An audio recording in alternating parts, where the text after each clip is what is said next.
Welcome to the Jaybefaunt channel. I am your host, James Fauntleroy. So good to see all of you guys joining me here for this Tuesday. Today is Tuesday, June 30th, 2026, and we are live. Welcome back to every single one of you. We have a lot to get into today, especially for it being such a big news day, but it's good to see all of you guys here.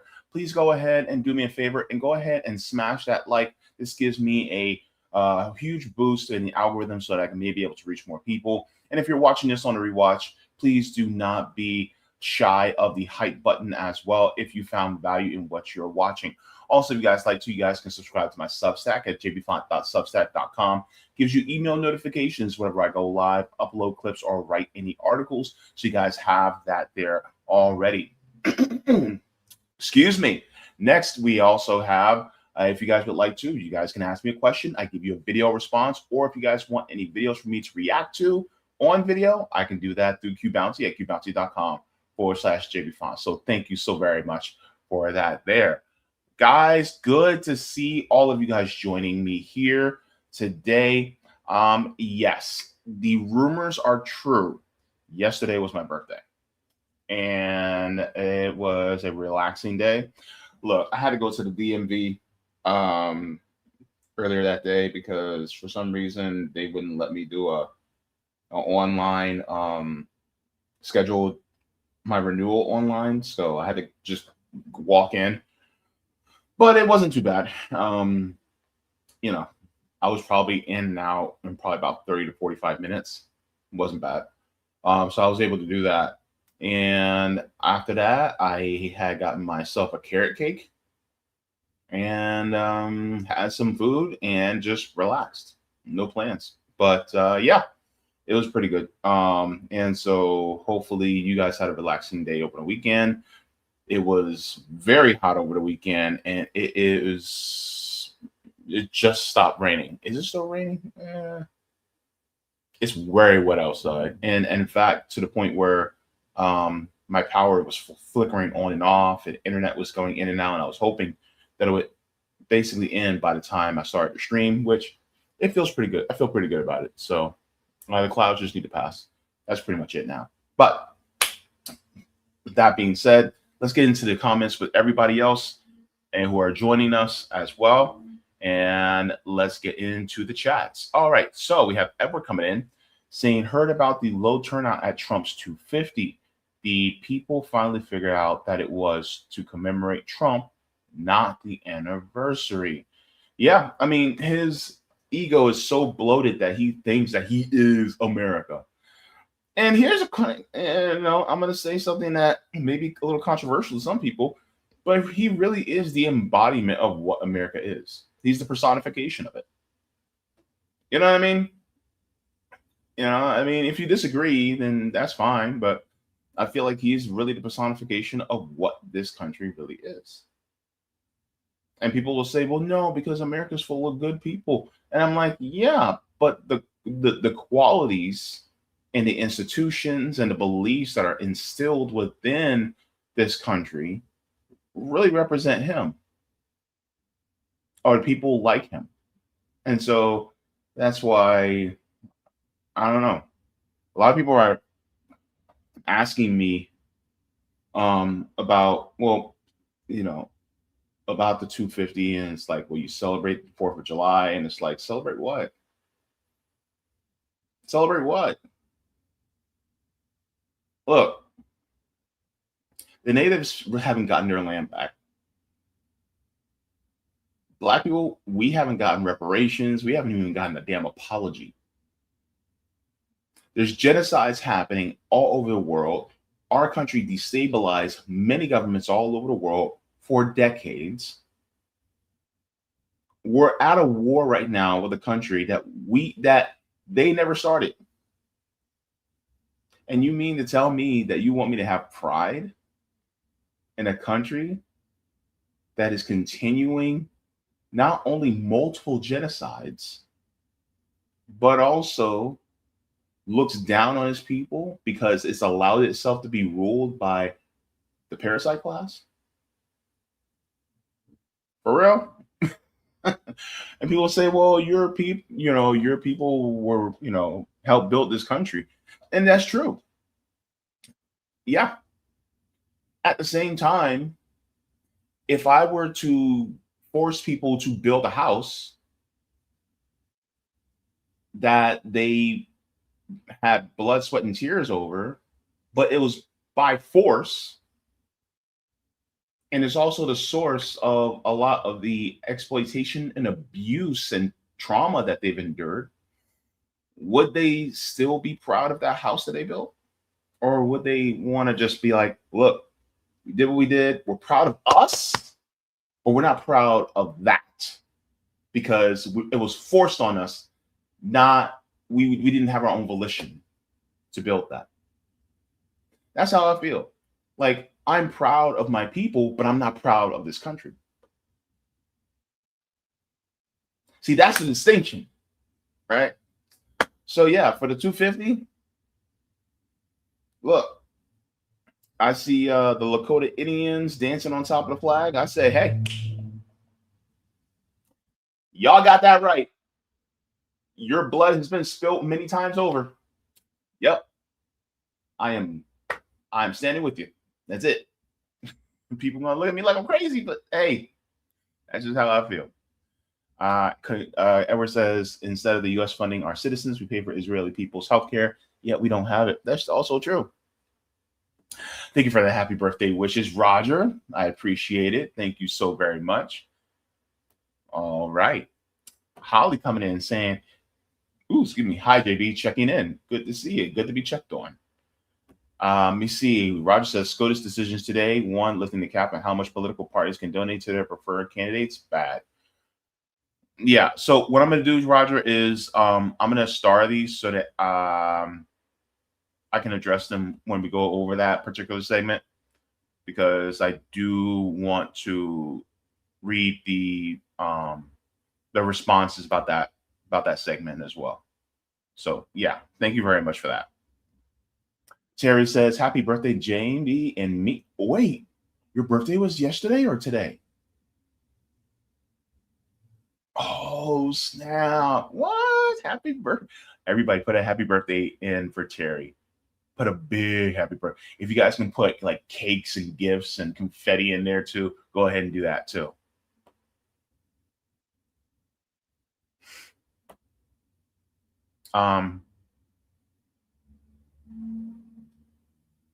You see, oh, went down a little bit. Okay. Welch is great. Says, happy birthday, JB. Thank you so very much. Sean Rocker says, happy birthday, JB. Thank you so much. Appreciate it very much, everybody. Okay. So I'm not going to spend too much time because I really want to make sure I get to these stories, and I'm trying to stay on time. I'm trying to be a responsible adult. So thank you very much to everybody. Let's get into the thumbnails, and we're going to talk about what is in the news today, things that I've chosen to cover today, because it's a pretty big news day. So later on in the show today, we're going to be talking about Barack Obama. And I said this is disgusting because Obama shows us who he really is. And at the end of the day, do you really have solidarity with the people? Or are you going to have solidarity with people who were serial abusers, who have ravaged not just my people, but also the natives in this country? I don't know. I want to know what you guys think about that. This really rubbed me the wrong way, and we're going to have a talk about it. But we're also going to talk about AOC's endorsement. Now, she endorsed Hakeem Jeffries. What does this say about AOC? So we're going to have a little discussion about that. And you'll see why the Israeli flag is behind them and not the U.S. flag. But first, we're going to be talking about an empire in collapse. This is one I think is absolutely necessary to talk about. And I'm saying this in particular for a particular ruling that was passed by the Supreme Court. And as we get into this, we're going to be discussing more corruption.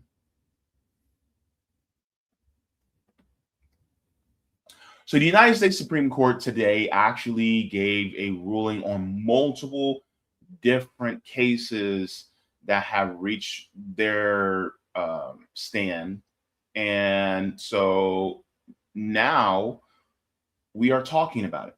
It's all over in the news today, and I want to go over these. We're going to go over these just at a surface level first, and then we're going to cover what's going to, more detailed that's been covered as well.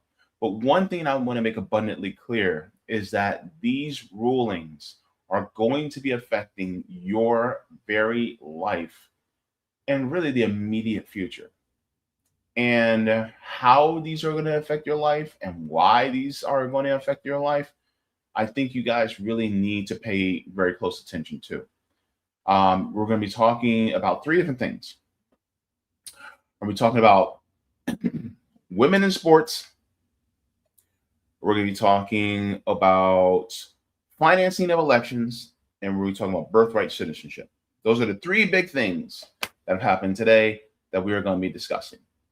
And I think it's important that we start off with one that is more consequential, but we're going to be jumping around in this. So let me share my screen so you guys can see this about what the Supreme Court, and we shall get into this now. So this is out of ABC News. Let's take a look into here. Let's go. We have more coverage there of the Supreme Court's major decision upholding birthright citizenship. In a 6-3 decision, the justices rejected President Trump's attempt to end birthright citizenship by executive order, reaffirming more than a century of legal precedent that babies born on American soil are automatically citizens. Chief Justice Roberts writes of birthright citizenship, the framers of the 14th Amendment extended that promise to every free person born in this land. We keep that promise today. The court is also upholding state laws banning transgender athletes from participating in girls' sports and rolling back limits on campaign spending limits. Senior Washington reporter Devin Dwyer and ABC News legal contributor James Sample are here for more. Devin, let's talk about this birthright citizenship rule. Okay, so first of all, they're getting into something that I want to get into next. Well, really towards the end. But the first one I want to talk about is the ruling about transgender in bathrooms. That one is one of the rulings that have happened, and I'm basically going over all the rulings that are very important to many people, especially people who watch this channel. So we're gonna go over this, and I'm just going to read this. So this is from SCOTUS blog. I recommend everybody to, if you want to read rulings, especially that come out of the Supreme Court, I highly recommend that you guys subscribe to SCOTUS blog, because she does a great job just breaking down and simplifying all the ins and outs and legal jargon so that you are able to be in the know of what happens in the highest court in the land. So let's go into this. It says court rules that states can exclude transgender athletes from girls and women's sports teams. Now, I'm going to say this right here, right now. First of all, be respectful in the comments. Respect other people and respect their opinions. As well as, I'm going to be sharing my opinion here, and you may disagree with it. You may even want to click away. However, just know that number one, this is not an echo chamber. And so either if you agree, great. If you disagree, then stay to listen to why you may disagree, and contend with the points. But I think this is really important because this, and ultimately, this is a decision that only affects, what, 1% of the population, maybe 0.5% of the population, because transgender people make up between 1 and 2% of the population. And we're talking about transgender women. We're not talking about the men. Talk about the women. and girls. So let's get into this one. And let's go. So shout out to Amy Howe for this one. And let me make sure this is big enough so that everybody can read along with me. It says the Supreme Court on Tuesday ruled that states can exclude transgender athletes from women's and girls' sports teams. The justices ruled unanimously. Now, these are both liberal justices and conservative justices. They ruled unanimously that laws enacted by Idaho and West Virginia do not violate federal civil rights laws, but they are divided over whether the West Virginia law violates the Constitution, at least with regard to the athlete in the case before the court. In his 29-page opinion, Justice Brett Kavanaugh wrote that, consistent with Title IX and the Equal Protection Clause, we hold that the states may maintain women and girls sports for biological females. They may determine eligibility for women and girls sports based on biological sex. The Constitution of Title IX does not require an overhaul of women's and girls sports throughout America. Here is the part that I have a question.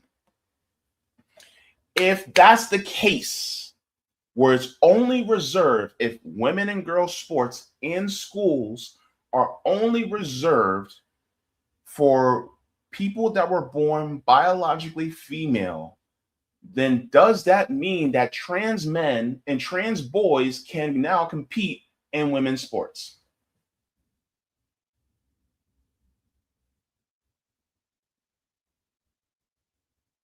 I'm asking. That's what I'm asking. Because now here's the problem, right?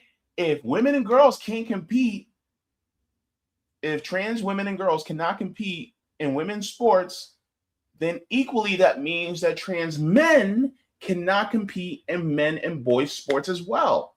So if you have to go with the sex that you're assigned at birth, because remember, sex and gender are two different things, right? You're not born a woman, you're born a baby girl, right? And also, females come in basically all species. There's female dogs, female elephants, there's female insects, there's female birds, right? So my thing is that if it's reserved just for cisgender women and girls, or not cisgender, if it's reserved for just females that are assigned female at birth, then does that include transgender men? Equally, does that mean that trans women have to compete in men's sports?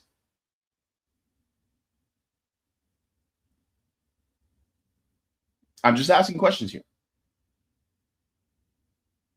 Because then, if that's the case, do not be surprised if you see in baseball or in track and field a dude with a beard running with the women. Don't be surprised.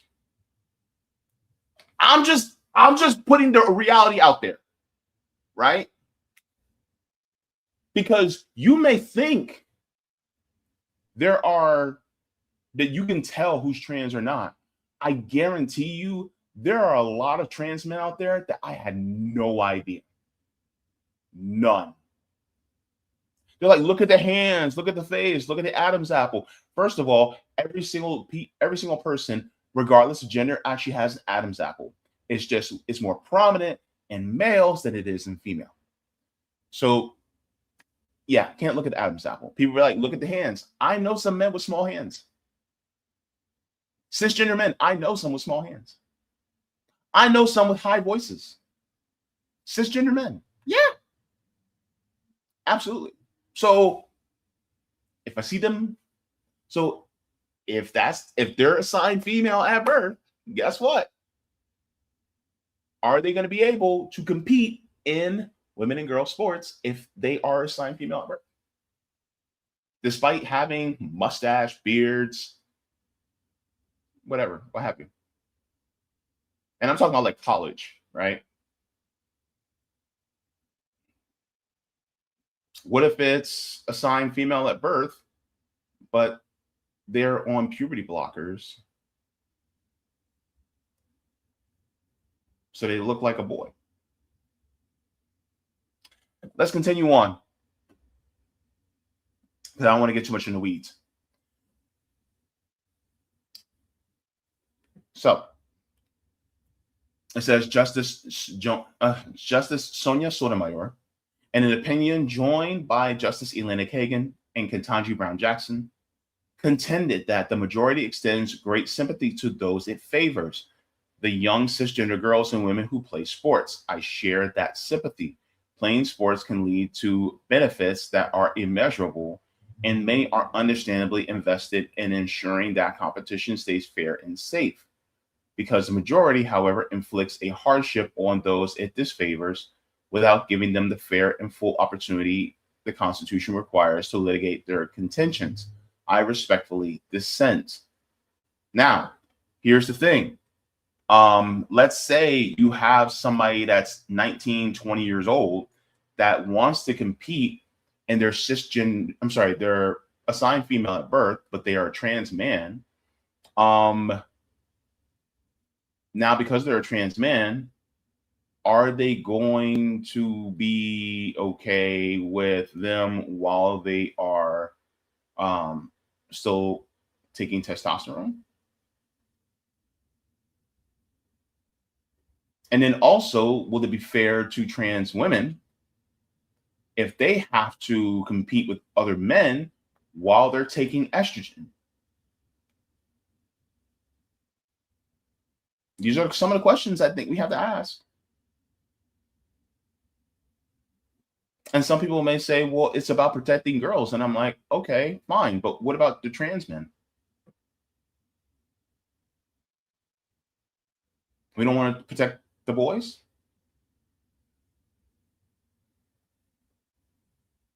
And so, you know what I mean? And the likelihood of trans people actually being the ones to commit sexual assault and sexual violence is very low. Versus it being opposite sex and opposite genders. Let's continue on. The court's decision in West Virginia versus BPJ and Little versus Heckox came just over a year after the Supreme Court, also by a vote of 6-3, upheld a Tennessee law banning the use of puberty blockers and hormone therapy by transgender teenagers. Tuesday's ruling centers on two laws that limit participation on women's and girls' teams. Idaho enacted the Fairness in Women's Sports Act in 2020. The law bars transgender women and girls from participating in any women and girls sports teams in public schools from elementary school through college. Idaho was the first state to pass such a law. Since then, 25 other states have enacted similar bans. The West Virginia legislature passed the state's law known as the Save Women's Sports Act in 2022. The law prohibits transgender women and girls from participating in women's and girls sports teams in public and secondary schools and colleges. But here's my question once again. If we're going to be doing that, why isn't there also the same argument again, for trans men in men's sports?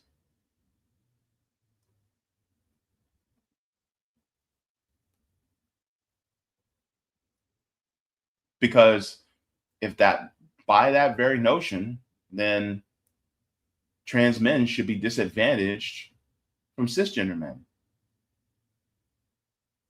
But transgender men are basically given testosterone at levels that are equal to the average male. So would it actually be an advantage or disadvantage? You know what I mean? Just asking questions. Let's continue on. There are two challengers in separate cases, which were argued on the same day in January. One challenger is Lindsay Heckox, who filed this lawsuit because she wanted to try out for the women's track and cross-country teams at Boise State University in Idaho. Hawks did not make the NCAA teams at BSU, but competed in women's soccer at the club level. The other challenger is Becky Pepper Jackson, identified in court filings as BPJ, a 15-year-old high school student who has publicly identified as female since the 3rd grade. Pepper Jackson takes medicine to stave off onset male puberty, basically puberty blockers, and has also begun to receive hormone therapy with estrogen. By the way, both are completely reversible. By the way. So for anybody who goes, oh my God, they're going to permanently harm themselves, it is reversible. And and by the way, with any medication you take, there is also risks involved with any medication. Anyways, it says Pepper Jackson's mother, Heather Jackson, went to federal court in West Virginia when she learned that her state's law would bar Pepper Jackson from participating in girls' middle school sports teams. And so they basically upheld and said that they cannot compete in these sports. So that was one of the decisions that was made by the Supreme Court. Okay. The next one that we're going to talk about, that I wanted to talk about, was this one that is pretty significant, that it may go over a lot of people's heads. I think this one means a huge deal. And this is going to be huge for the political implications, especially regards to what happens in 2028. So let's go to the next one. It's Justice Strike Down Campaign Finance Law. So this one says Supreme Court on Tuesday issued a major ruling on money in the elections. By a vote of 6-3, the justices struck down a federal law that limited the amount of money that political parties can spend in coordination with a candidate for office. The majority opinion, written by Justice Brett Kavanaugh, agreed with the challengers that coordinated expenditure limits violate the First Amendment. Tuesday's decision in National Republican Senatorial Committee versus Federal Election Commission overruled the court's 2001 decision in Federal Election Commission v. Colorado Republican Federal Campaign Committee, in which the court then by a vote of 5-4 upheld the same limits.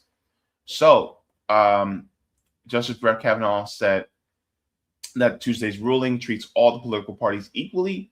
It will allow all political parties, including the DNC and RNC, and their respective Senate and House campaign committees, as well as other parties and party committees, to participate more freely and compete more fully in the political process and coordinate more closely with their candidates. Now, Justice Sonia Sotomayor and Ketanji Brown Jackson and Elena Kagan argued the majority's opinion that rewrites the rules and allows circumvention of the contribution limits. In doing so, she said the majority jettisons the rule needed to protect our democracy and integrity. So basically, what this all means is that this is money in politics on steroids. It gives them more, it opens the door more for them to spend as much money as they can on candidates so that their party can win, instead of keeping it a barrier on it as well, or locking it back. When in reality, somebody like me, I think that we shouldn't have any type of financing in elections. It should all be public funds, and everybody should get the same equal amount. And that should be to pay for staff. Because here's my thing, right? Everybody should be on equal footing when it comes to the election process. All right? Let's say here in Orlando, right? Somebody gets 5 campaign offices. Like, let's say the Republicans get 5 campaign offices. Okay, well, by that fairness, the Democrats should get 5 campaign offices. Also, third parties should get 5 campaign offices. But no, it's not that way. And as also, it should be, okay, well, just in an election in Orlando, okay, let's give the Republicans $1 million. Okay, well, the Democrats should get $1 million. And they spend it however each other want, but they only have that $1 million. right? Because then it means it's actually an equal race on equal footing. Because you shouldn't have to be raising money in order to have elections. Because then that means it gets taken over by this consulting class, and then they want to pull in as much money as they can just so that they can just make as much money as possible. And so the consulting class makes out like bandits, and the people who operate and run the DNC and the RNC, and that's pretty much it. And then who ends up being hosed? It ends up being us. And then on top of that, they use their vast resources that they gain to also block third parties and independents. And so I'd say that this ruling is a further loss. And this is this opens the door for even more deeper corruption within our government. And so this is why when we talk about fixing, with people who talk about fixing the political system, which is not actually broken, it's working as intended. But when people talk about wanting to change the political system through electoral politics, well, guess what? The Supreme Court just made it harder. They just made it more difficult. They just opened the door for more corruption to happen. Because all those dark money groups, and guess what? Who's to say that AIPAC won't just dump a whole bunch of money into one party so then the party can actually give all that money to a candidate? Or J Street, or Kufi. It doesn't matter. And so ultimately, one of your biggest issues is that there's money in politics. This is why you ain't got no healthcare. This is why you're struggling to make rent. This is why you're struggling to pay that mortgage. This is why your kids aren't getting the education that they should have. This is why food is costing so damn much. This is why we're at war with Iran right now, because there's money in politics. And that's a systemic issue. And they're making it even easier through our Supreme Court. And so I think this needs to be a bigger story than what it is. I think people need to really harp on this, because a lot of people are going to be talking about the next ruling that I'm going to talk about, which is valid. Yes, valid, right? At the same time, one of the whole reasons why Donald Trump was able to get into office was because, according to the Supreme Court, money equals speech.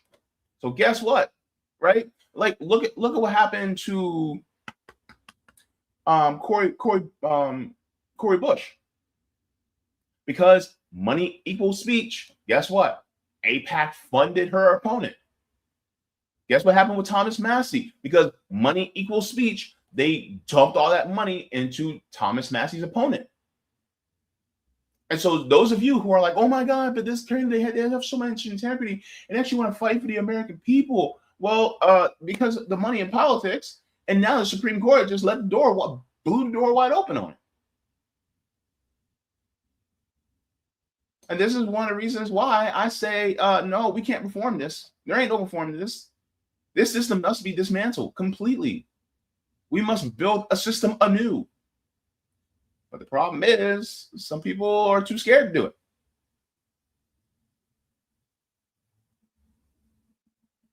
Why isn't this a bigger story? And the problem is, like, both sides of the uniparty can use and abuse this. Because remember, a genocide was greenlit under the Democratic Party, and it was continued by the Republican Party. So they're both doing the same thing, except for one gives you thoughts and prayers, and the other one gives you sneers and jeers. So that's the only real difference.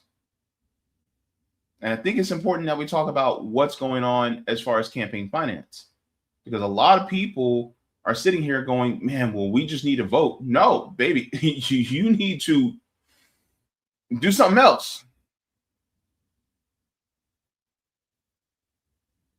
Like, focus on the local level, yes, but at the same time, what are you doing in these streets? And yes, you are also being worked to death. So you really don't have the time like that. But those of you who do have some time or can make one day every couple of months, are you? Are you trying?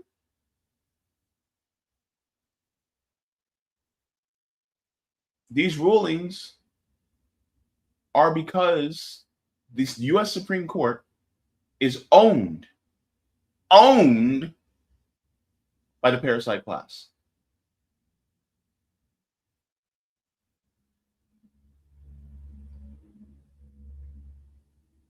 In regards to, if you have control of the Senates, the courts, the House, state Senate, state House, Court of Appeals, if you have control over that,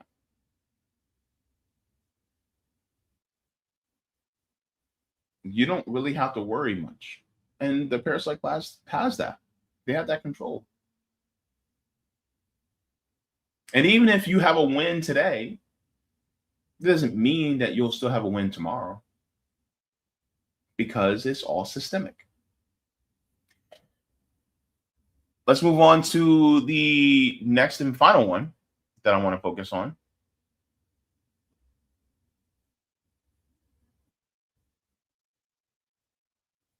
And let's get into this one.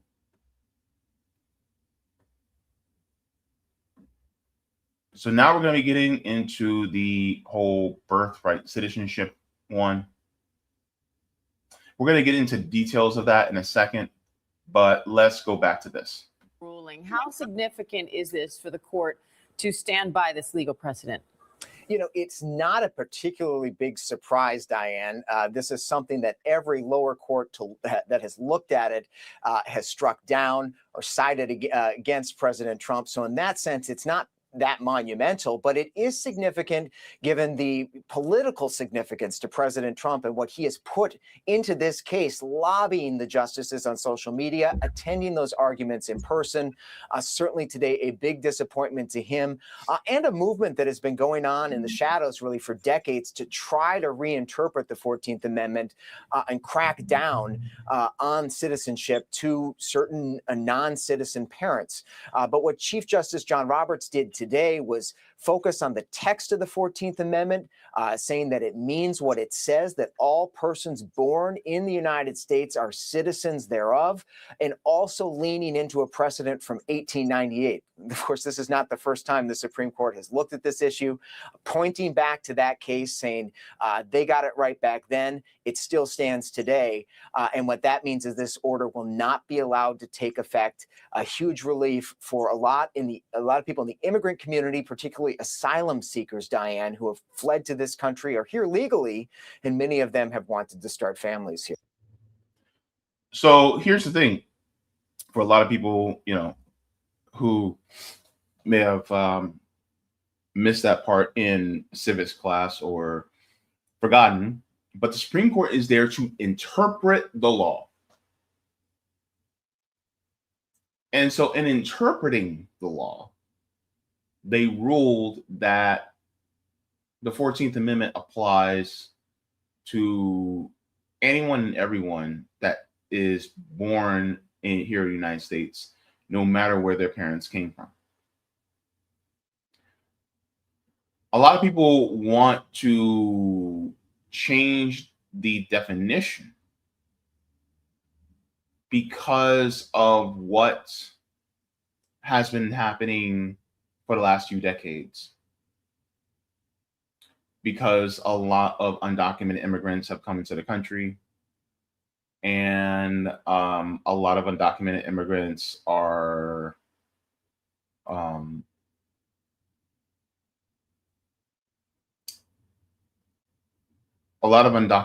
have come, and just like us, they have their issues, we have ours.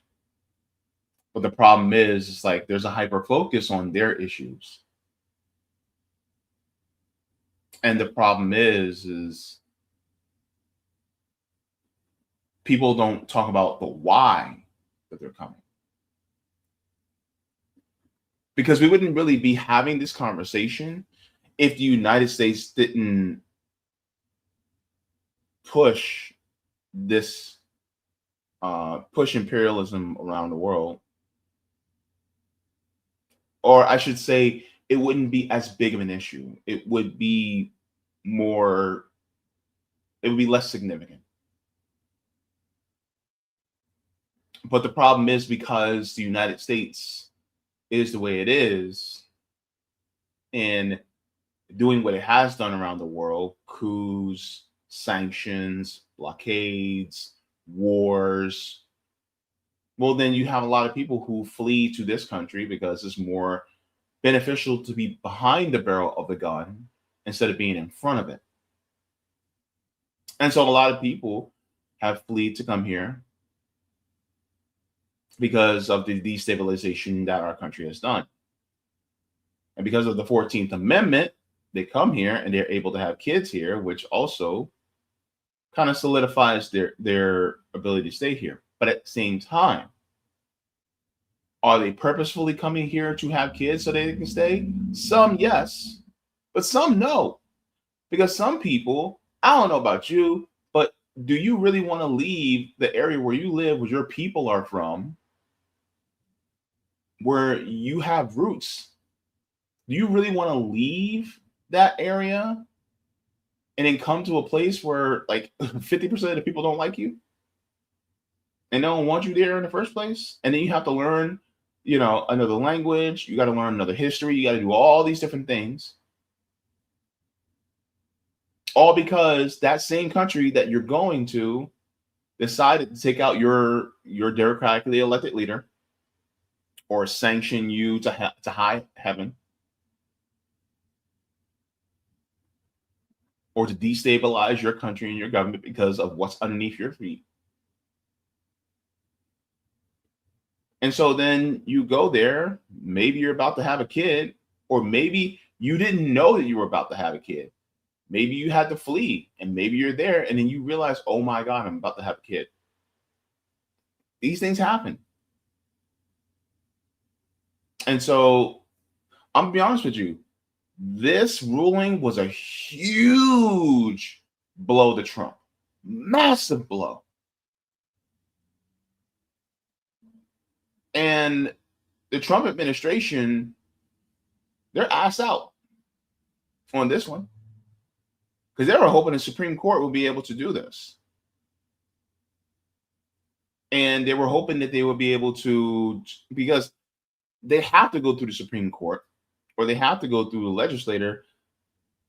But how many people are actually going to agree with that? And then on top of that, the people who are paying, that are in the pockets of the politician, they're in the pockets of the politicians. Well, guess what? A lot of those people want undocumented immigrants to come so that they can exploit them, because they can't complain when it comes to the working conditions, the pay. They can't complain, because what happens if they complain? Well, guess what? They'll replace them with somebody else, or they'll call ICE on them and get them deported. So what can they do? There are people substantially without power.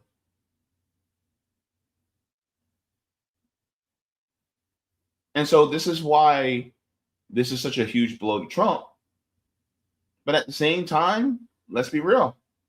This is still a win for the big corporations and the people that exploit immigrants. This is still a win for them, because they get to keep the undocumented people coming in. And it's hard for people to leave if they're undocumented, if their kids are now citizens and they don't want to leave their kids. And so now, guess what? They may be even more willing to accept the exploitation from these corporations, from these employers, because it's like, oh my God, if I get deported, I get separated from my kid. I can't allow that to happen. So that it makes them more precarious, more desperate. And then on top of it, what does it do? It undercuts the American workers. And so then we can't make demands of the pay that we need in order to be able to feed our families. And ultimately, this is why it is about the system. The Supreme Court still operates in a system that values exploitation. It still operates that.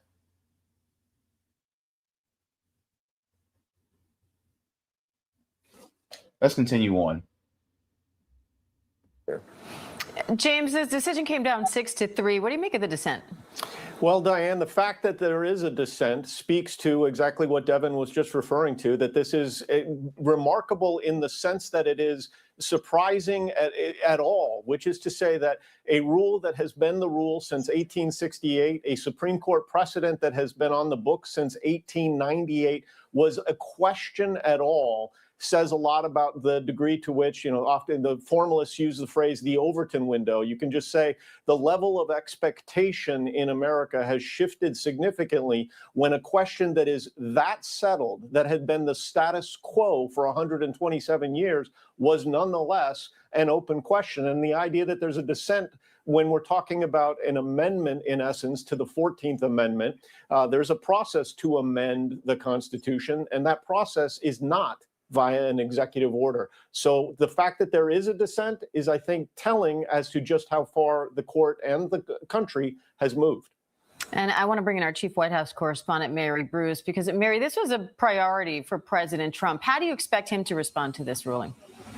Yeah, well, on the issue of birthright citizenship, he certainly is going to not be happy about any of this, Diane. This was a top priority for him in his immigration agenda. Of course, the president signing that issue, that executive order, day one back in office. We haven't heard from him yet, but I do suspect that he saw this coming. He did, after all, attend in person the oral arguments. So, yeah. This is a massive failure for the Trump administration. And so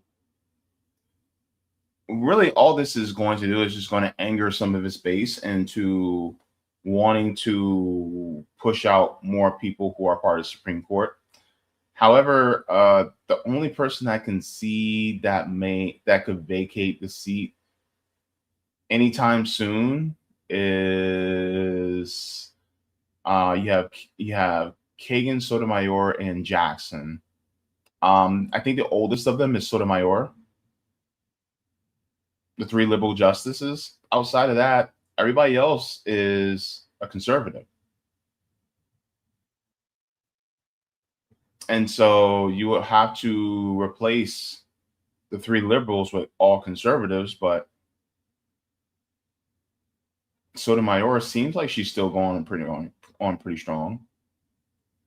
Kagan and Jackson, I see them being on the bench for at least another 10, 15 years because it's a lifetime appointment.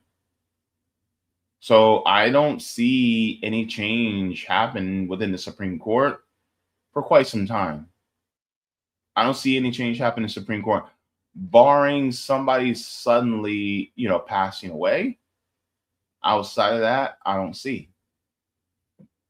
So let's go back to this. It says Supreme Court strikes down Trump's order ending birthright citizenship. So, of course, we went over all that. The dissenting opinion says Justice Samuel Alito called the ruling both one of the most important decisions in the history of the court and a serious mistake.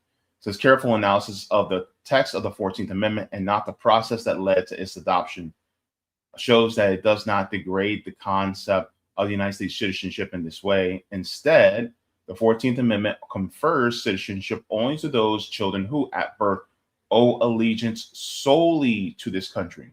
Now, here's one question I have. He said the 14th Amendment confers citizenship on only those who at birth owe allegiance to this country.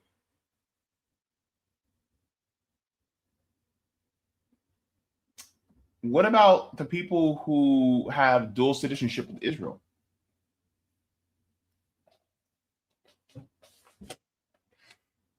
Because many of them may have dual citizenship from birth. Or like if you have dual citizenship, then you have allegiance to more than one country, should you still be allowed to be a citizen? All those people who are in APAC and the ADL and all those people who are in Congress that may also have dual citizenship, do they have just allegiance to the United States, or is there something more nefarious going on here? I mean, that's just my question, right? That's something I'm wondering. Because if that's the case, then what if you're born in Tel Aviv and then you come here? Or I'm sorry, what if you have parents that are from Tel Aviv and they come here pregnant and then they give birth to you here on this soil? Are you also allowed to still be an American citizen even though you were born in Tel Aviv? Where does this, how far does this extend? I'm curious. And is it to just people who are the descendants by one generation? Because if it's just by one generation, okay. What about 2, 3, or 4? What if you go back 3 or 4 generations? Because their parents weren't, because their great grandparents came here and maybe their mom was pregnant and then they didn't have citizenship. And now they're born here and now they're American citizens. And what about them? How far are we going to go back? Do all those people who came to Ellis Island, all those Europeans who came to Ellis Island, would they be allowed to still claim citizenship because their grandparents came here? What about people who came here, undocumented? What if somebody came from Ukraine or Belarus and they had a kid here, but they're not legally a citizen yet? Would they have to go back to Ukraine? I'm just asking questions. I'm curious. Does this extend to them? What about all those white South Africans that came here? There had to be a couple of pregnant women among them. What if they had a kid on U.S. soil? Would that 14th Amendment, would that revocation of the 14th Amendment apply to them too? I'm curious. I don't know. You know what I mean? But let's finish this up. It says Trump issued the executive order at the center of the case at January 20th, 2025, shortly after he was sworn into office for a second term. It provided that babies who are born in the United States to parents who are in this country, either illegally or temporarily, are not automatically entitled to citizenship. So, it says after the Supreme Court's decision prohibiting universal injunctions on challenging the merits of Trump's order continued in lower courts,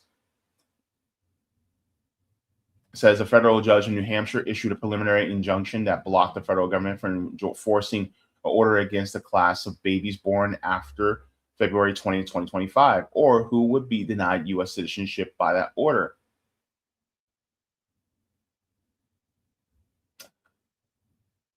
So, it says on Tuesday, Supreme Court upheld the lower court's decision. Roberts explained that under the early English law, children who were born in Britain automatically became British subjects. This view crossed the Atlantic with the colonialists and was adopted with little fanfare after the Revolution. In 1868, the 14th Amendment was adopted to repudiate the Supreme Court's infamous 1857 ruling in Dred Scott v. Sanford, holding that Black person whose ancestors were brought to this country and sold as enslaved persons were not entitled to any protection from federal courts because he was not a U.S. citizen. In so doing, Roberts wrote that the framers of the amendment intended to permanently enshrine the existing understanding of birthright citizenship. A child born on American soil and subject to American law was made an American citizen.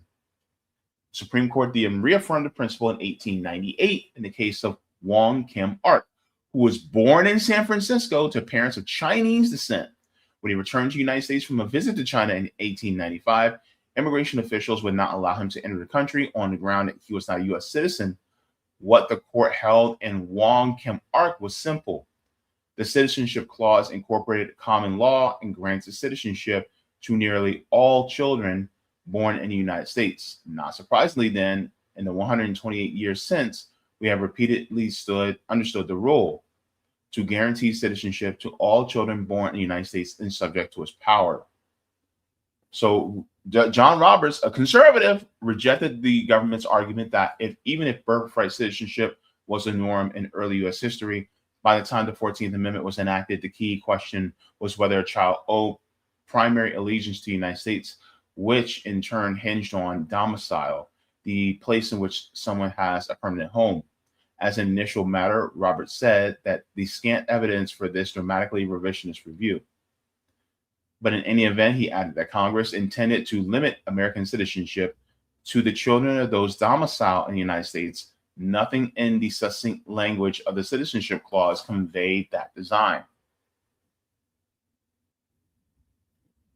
So it says Justice Brett Kavanaugh agreed with the result that the court reached and that the president's executive order is invalid, but not its reasoning.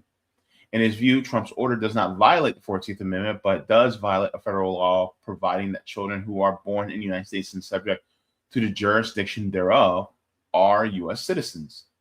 Kavanaugh suggested that it could amend that law or otherwise enact new legislation enabling exceptions to birthright citizenship for children born to foreign citizens unlawfully or temporarily in the country. But he noted Congress has not yet done so.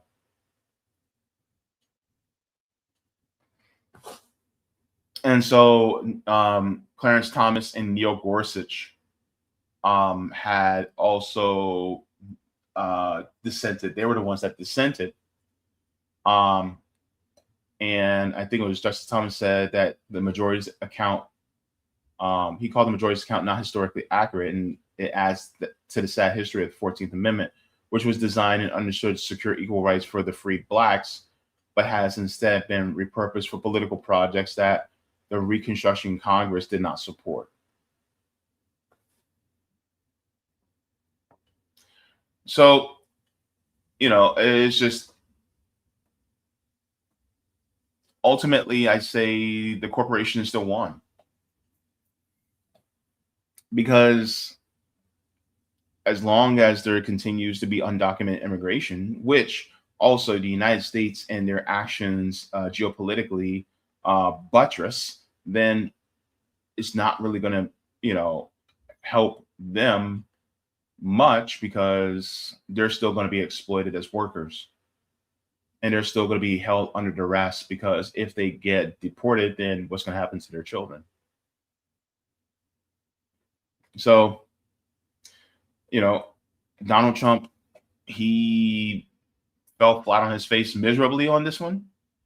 And even the governor of my state, Ron DeSantis, he said this was a massive failure. This was a huge loss. He said we took a huge L. And so here's what Ron DeSantis said. He said this was not a decision on procedural grounds, i.e. POTUS can't do this through executive order, but Congress could legislate it. It is a substantive decision that says the 14th Amendment requires citizenship for those born to, among others, birth tourists or those unlawfully present within the country. We need either a constitutional amendment or a future court to overrule this. Any way you slice it, the decision is a major defeat.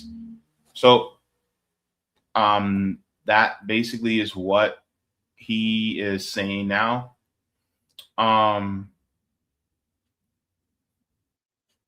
So yeah.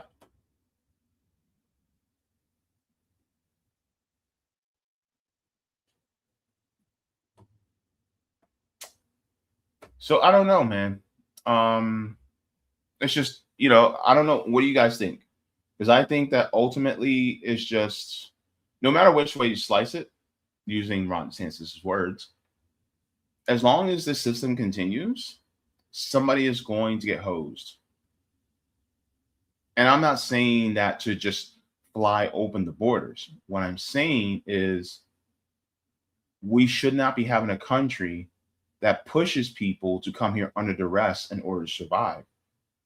Meaning that our country should be leaving other countries alone so that they can live in peace and grow their own country the way they see fit.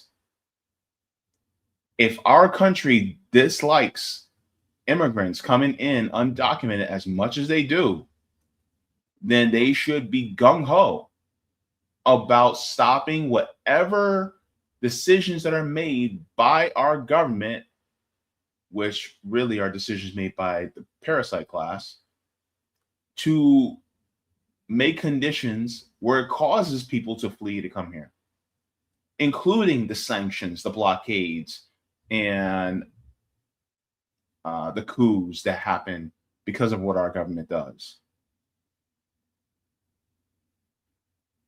Because ultimately, that's what one of the biggest drivers is. And on top of it, now we also have climate refugees that are going to start coming. So if you guys really think, well, we need to stop this immigration crisis, okay, well, then stop. If you guys want to stop the animals from leaving the forest, then stop burning down the forest. You know what I mean? I'm not calling immigrants animals by no means. I'm just making an analogy, right?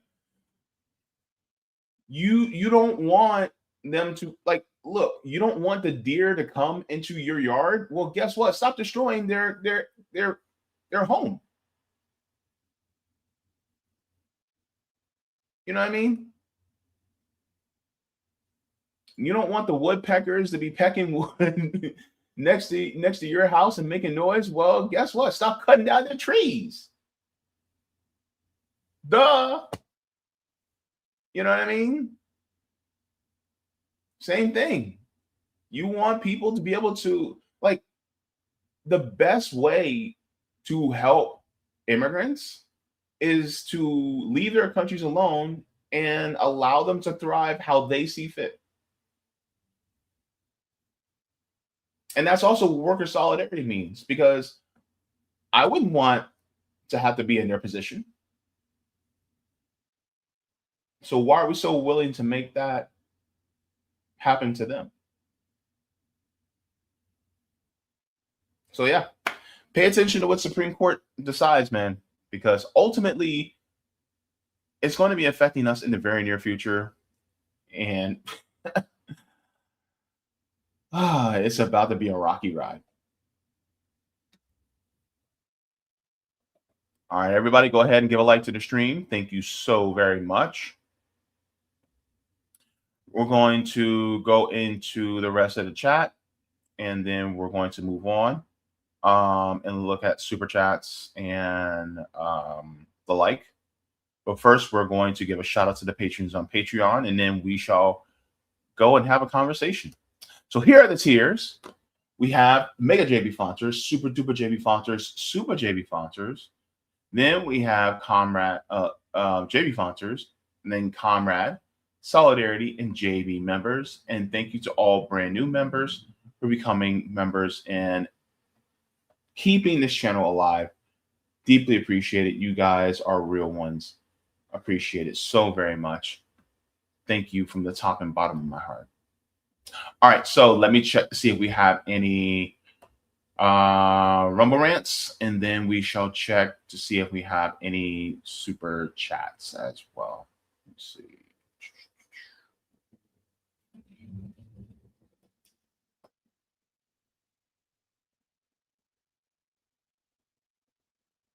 All right. Good so far. All right, let's get into the rest of the chat here. All right, so let me go to some of the ones I started first. So Roger says, SCOTUS decisions today. One, lifting the cap on how much political parties can donate to their preferred candidates. Bad. Yes, I think that is absolutely horrible. And but Roger, when it comes to this one, are you surprised? Because I'm not. I mean, I don't think you are either. It's just like nah. This was coming down the pike. They were going to do this, right? I mean, this reminds me of the Powell memo that you talked about. They were trying to do this. They were trying to just make it, the wild, wild west when it comes to political influence by money. Let me see. Number 2, upholding birthright citizenship could be bad for freedmen in terms of us being regentified out of our neighborhoods. We already are. And here's the problem.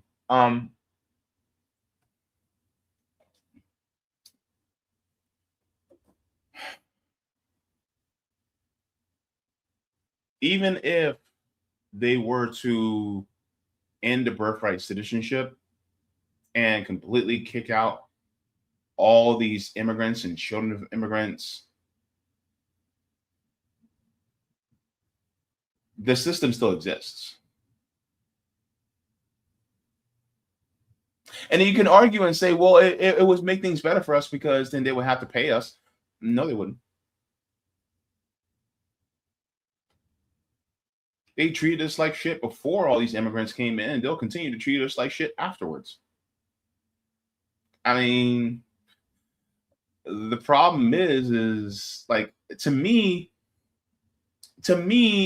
ending birthright citizenship, if you agree with it, that's a Band-Aid. That's a Band-Aid on a gaping wound.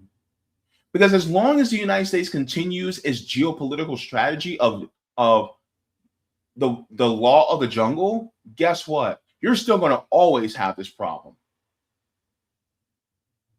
And as long as capitalists still run this country, you're going to always have that problem. And if they're not going to exploit and have under duress undocumented immigrants here, guess who's next in line? Our black asses. Technically, it never stopped. Hello, 13th Amendment. But it is eased a little bit because now they turn their attention slightly away from us onto undocumented immigrants. So it's just like it's not a solution, at least not to me. And number 3 says president having the ability to indiscriminately fire anyone from agencies at will, thus trading or independency for central power, where those agencies can be used as political weapons, both good and bad, depending on if you get the president that you agree with, where presidents no longer have an excuse to say why they can't do this or why they can't do that. That's another one I didn't cover, but that's definitely a point there. Let's go into, I wanted to make sure I cover that. Let's get into here. Let me see. Thank you very much, Wi-Fi Radios. Happy birthday, JB. Good to see you. Thank you. And Mary Ploppin says, aloha and halui la hanao. Happy birthday, JB. Thank you. Thank you so very much. Let me see.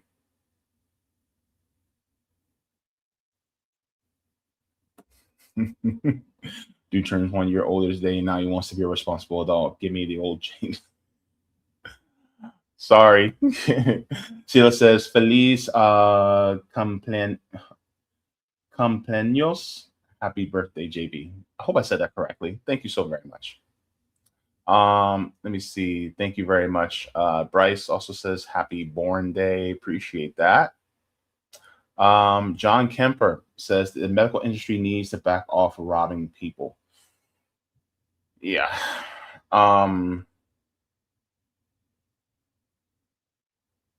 Yeah.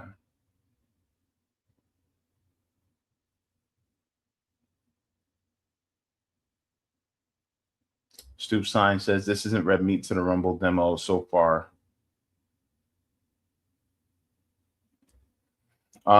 Sila says, are we suggesting rather than being gender focused, there should be more athletic abilities when grouping for sports? This might equalize the access for sports services. I mean, if you want to start taking blood tests and testing the amount of estrogen and testosterone in people's blood, I mean, go ahead. But don't be surprised if you see some mixes of different people of different sexes and genders. Because not everybody has the exact same levels. I mean, you can look at trends, but you can do it more on a case-by-case basis if people want to do it that way. Edward says the only way a political system can change is through mass movement. I agree with that. Roger says the public financing coupled with grassroots should not only be the sole way to finance all elections and CBI campaigns, but it should only be sourced from direct constituents. Actually, that's a really good point. I actually think that's a really good point as well. It should be, yeah. Let's just do a couple more.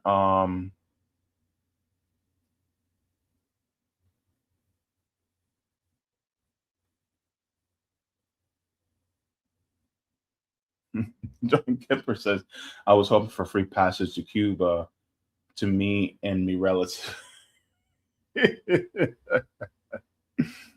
Oh my goodness. Nika says, hi, chat, praying for these immigrants and their children in this corrupt system. Yeah, it's pretty bad. Roger says one of the SCOTUS decision today was the executive branch has the power to indiscriminately fire at will people from federal agencies. That could be good depending on the president. Yeah. It depends, but yeah.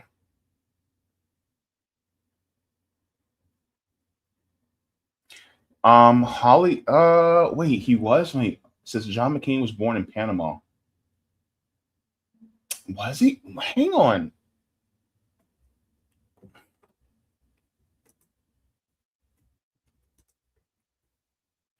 Was he born in Panama? Oh, he was born at the Coco Solo Naval Air Station.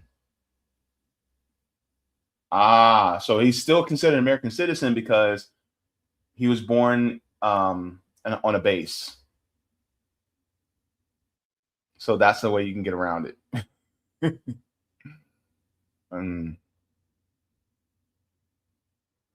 Oh my goodness. All right.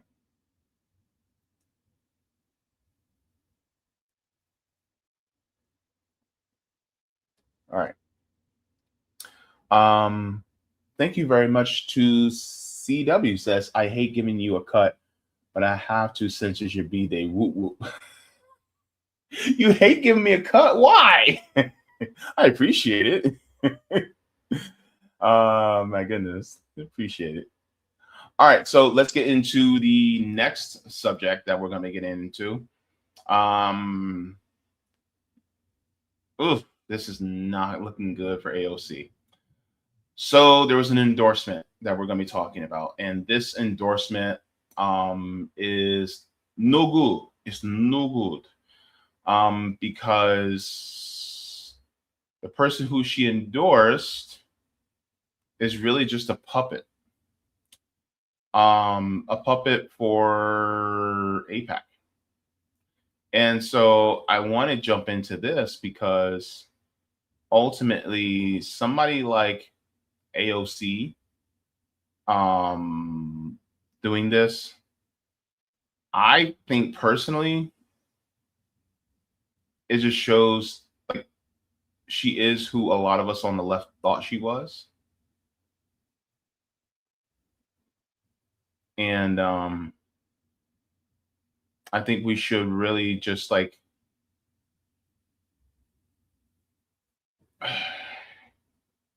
I think we really need to get to a point where we need to just push for something so much more better, not just outside the system, but while we're still in this system. Like AOC, I'm gonna say it, AOC needs to be primaried.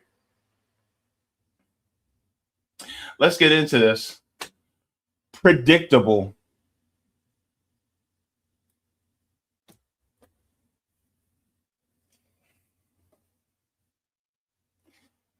Alexandria Ocasio-Cortez is predictable. And that is the sad part about it. I'm not surprised about this. I'm not even disappointed because I expected it.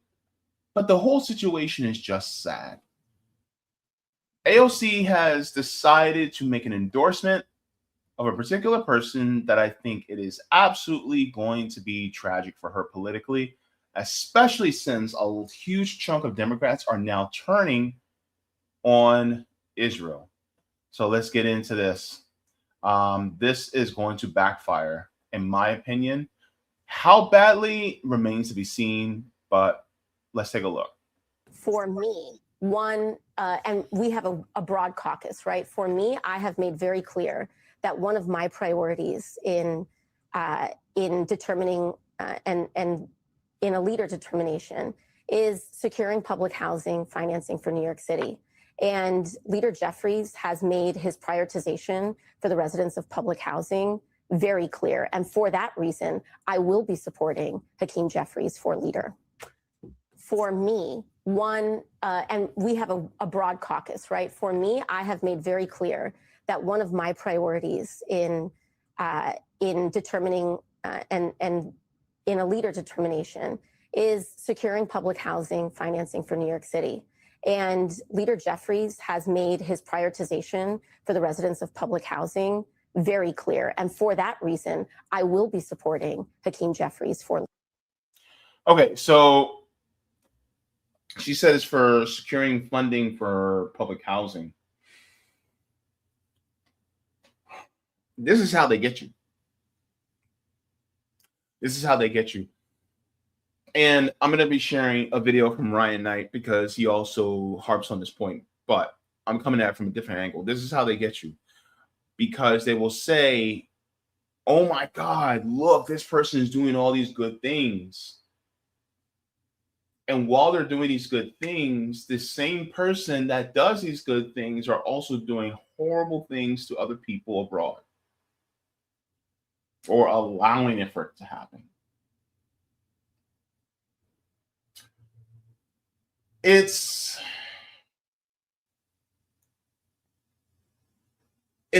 I'll make an example.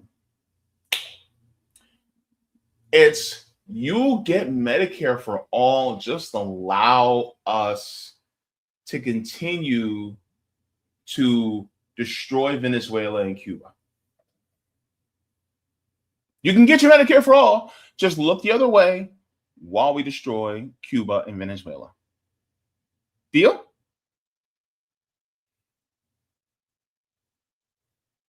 Makes you feel dirty, doesn't it? And that's what it was like. This is how social democracies operate. France, Germany, Britain, Iceland, Sweden, Netherlands, Canada, like all these social democracies, guess how they operate? They give their people all these nice things as long as they look away from what the country is doing to people in the global south. And so the Democrats, particularly the progressives in this party, she's saying that she's going to side, she's going to endorse an AIPAC puppet named Hakeem Jeffries, who is the minority leader in the House. And if he becomes speaker, then he'll be the first black speaker of the House. And all the fanfare, because they said they want to give secure public housing. And I say, is public housing good? Absolutely. At the same time, they're going to give it to you while taking housing away from Palestinians.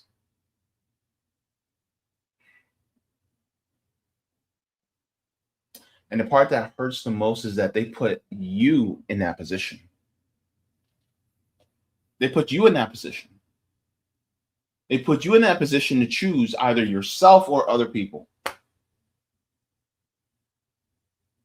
But here's the thing. You got to think of your kids. You got to think of your parents. You got to think of your friends and your siblings too. But then you're also thinking about your fellow humans across the Atlantic that are dealing with this, or across the Gulf.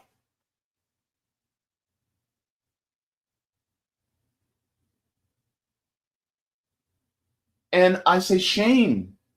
Shame on AOC. Shame on her for siding with someone like this. But then she would say, well, how else am I supposed to get funding for the public housing for my constituents? But this is how they get you to compromise. They will put a poison pill in whatever positive thing that they do, just to get you to say yes.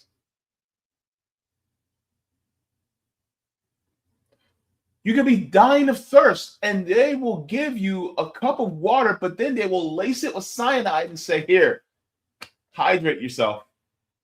Or it may not be laced with cyanide, but they'll give you that cup of water and then they'll say, hey, if I give you this cup of water, I have to give this cup of water to that other person who's suffering next to you, but theirs is laced with cyanide. If you drink yours, then they will have to drink theirs. And guess what?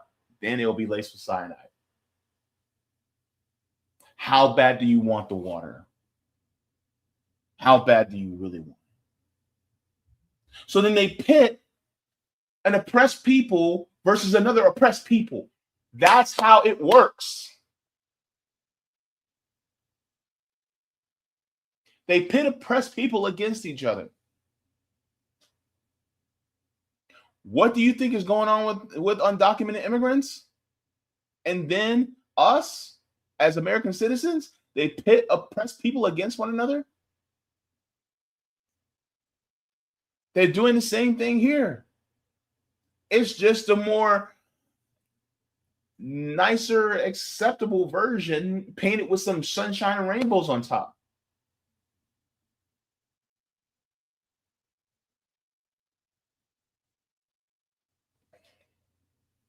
This is absolutely horrible. Absolutely horrible. And so I know there's a few people who are going to come in and go, well, you can't be too harsh on her because she's doing what she can. And I'm like, yeah, no. AOC does not stand on business. She does not stand on business. Because if she did, she would have been a pain in the ass to Nancy Pelosi. She never was. She'd be a pain in the ass to Hakeem Jeffries, but she's not.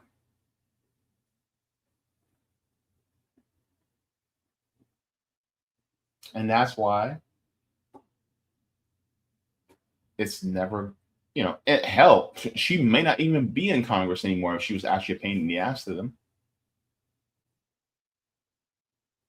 They probably would have raised all this money against her.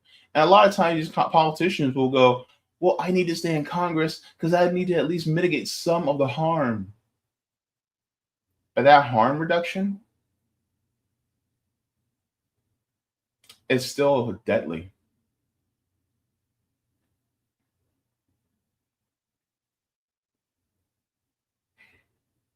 And that's the part that sucks the most. So many people are going to stand behind her while she makes this endorsement. All these people, and I'm going to be real with you, like all the queer folks, and today's the last day of Pride Month, so happy Pride. But all those queer folks, the LGBTQ people who called out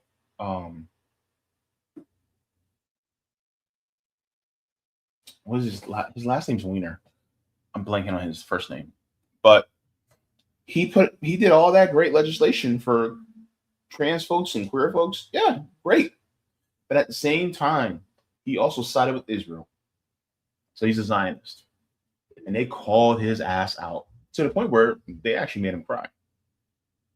And I say good. Y'all need to do this. Y'all need to have that same energy for AOC. Not that fake cry like she did at the fence at the border. No, no, no, no. Or I'm sorry, at a detention center. No, no, no. No, she needs to cry for real. She needs to feel the shame. Maybe even feel the feel political loss because somebody decided to run to her left and primary her. Oh my God, JB, you're saying primary AOC? Yes, I am. And what? From the left, yes. What, you thought this was a game? You thought I'm going to play footsie? Hell no, no, absolutely not. If she's not willing to do what needs to be done in order to help the actual working people of this country, no, then kick rocks. Kick them all the way. Because my thing is like, why in the world? We nicknamed Hakeem Jeffries Apex Shakur. Damn.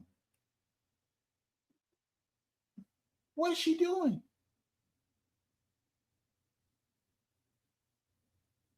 She's doing what the ruling class wants. Alexandria Ocasio-Cortez is controlled opposition. And I don't talk about her that much. But one thing is abundantly clear. If you think she's on your side, my sweet summer child, you have been sipping the Kool-Aid all the way down to the bottom. I want to give a shout out to Ryan Knight for this one because Ryan Knight basically said it more eloquently than I did. But I want to share, and we're going to go into this. If you guys aren't following Ryan Knight, I highly suggest you do. I would love to get him on here to have this discussion, but he does great work as well. Let's go. So AOC just endorsed Hakeem Jeffries for Speaker months before the November election that is forecasted to hand power back to Democrats. AOC is already selling out and folding to the corrupt Democratic establishment and backing Hakeem Jeffries. The same Hakeem Jeffries who's taken over $1 million from the Israeli lobby. The same Hakeem Jeffries who's learned everything he knows from Nancy Pelosi. And when I say learned everything he knows from Nancy Pelosi, what I mean by that is learned how to use the Democratic Party to stab the working class in the back, give its corporate donors everything it wants, and to work in tandem with Republicans to protect our decrepit capitalist and imperialist system. Yes, this is who AOC just endorsed. Now, a lot of people are kind of might be confused by this. Like, why would AOC endorse someone who stands against everything she claims to represent? And what I would tell you is that actually you are confused about what AOC represents and what she actually stands for. And it's not just AOC, it's also your beloved Mamdani and the DSA organization as a whole. You see, here's the thing. AOC, Mamdani, and the DSA, they're not actually fighting for workers own the means of production socialism. They're fighting for essentially social democracy. Now, what social democracy is social democracy essentially preserves our capitalist and imperialist system by giving workers a few concessions. But the problem is these concessions can be taken away at any time by the ruling class and by both of our corrupt parties. And also the concessions do not go far enough. And as we saw with when FDR is really the last time we've had a realignment between capital and labor. And there was a few concessions like Medicare, Medicaid, minimum wage, and Social Security. They don't go far enough. And the ruling class has chipped away at them ever since. Now, so let's harp on that point right there. So for the last, 75-ish, 80 or close to 80 years, whatever concessions that we got, the ruling class is clawing all that back, right?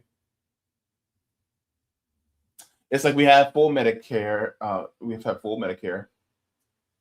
And then they said, well, we need to take some of the cost off, right? It's death by 1,000 cuts. We need to take some of the cost off. So then they start introducing things like Medicare Advantage, which means that they're giving now that clientele to private insurance instead, right? Or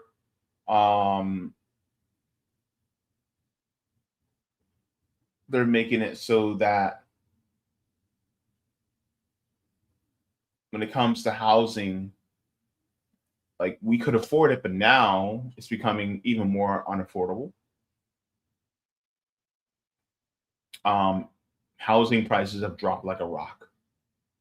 So in order to be able to own a home, not housing prices have dropped like a rock, but I mean, when it comes to buying a house, it is extremely expensive.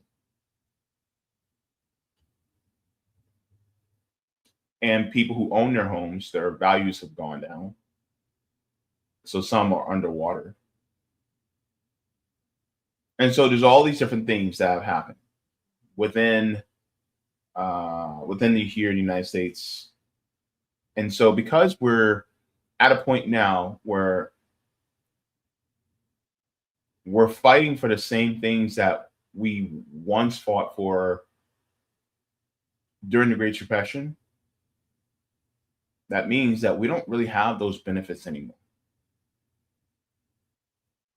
because the system stayed in place. Because FDR and the ruling class, they made concessions to save capitalism. That's what they did.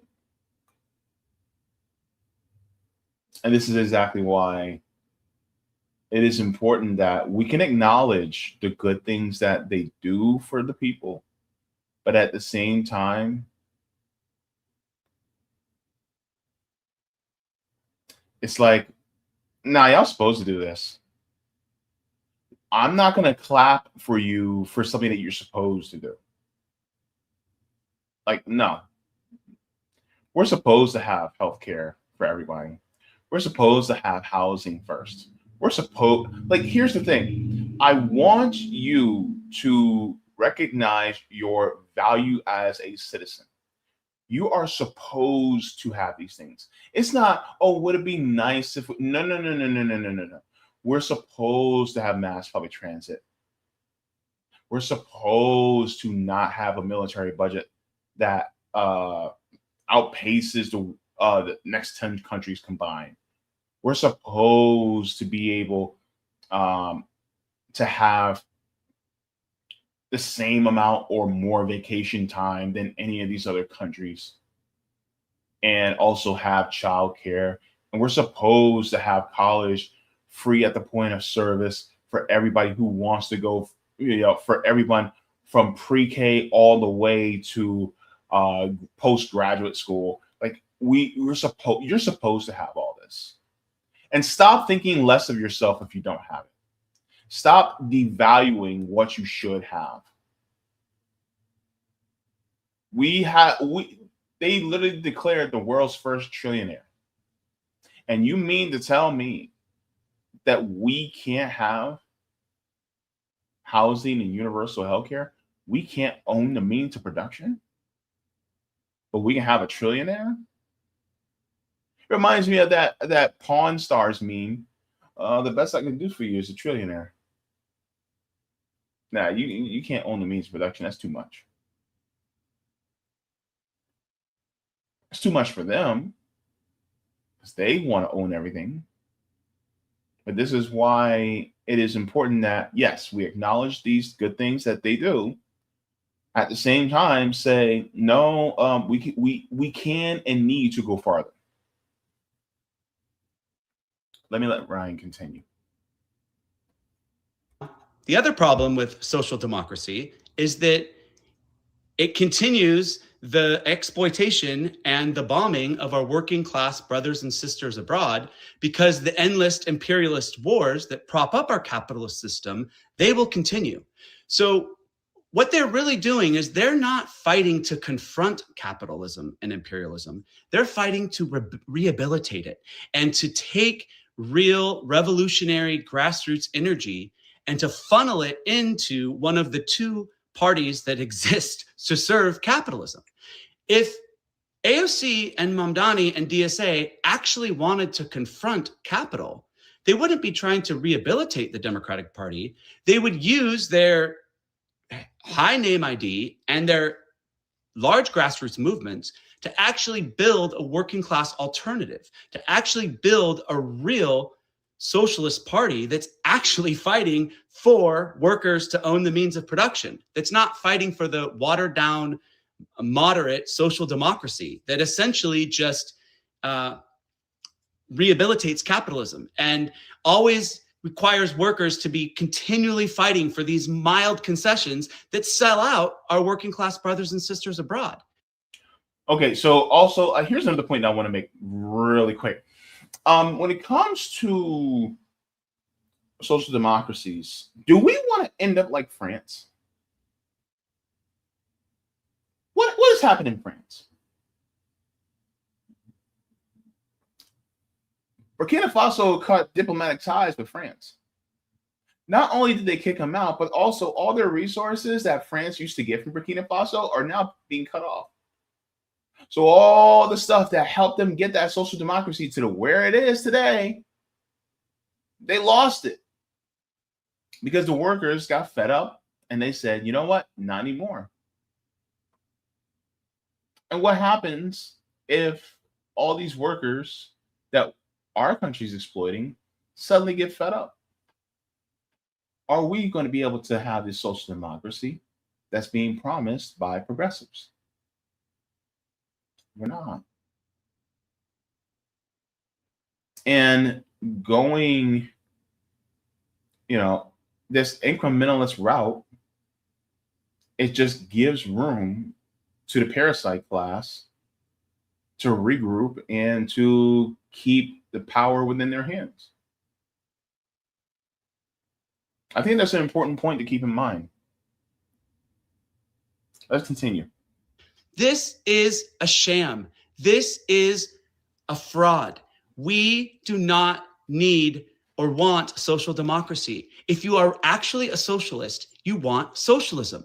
You want to transform this economy where goods and services are only produced so that corporations can have profits and that billionaires can have endless wealth.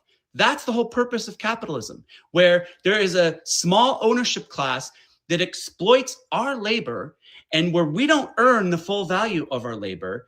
And by the mass exploitation of the working class, they make insane amounts and hoard insane amounts of wealth.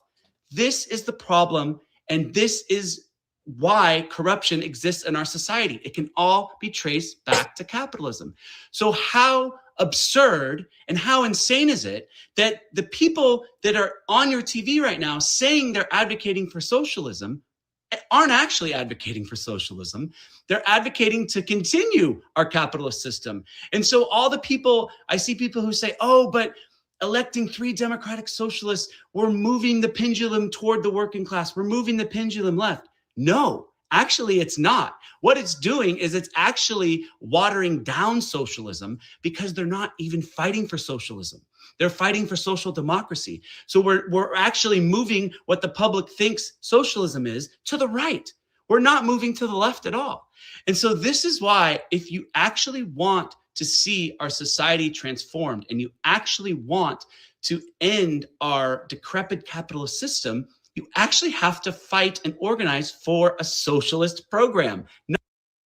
Okay, so yes, he has a point there. We've actually been moving what it means to be socialist to the right.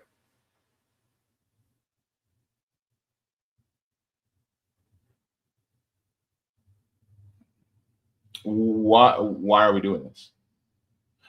Because it's what the ruling class want. And so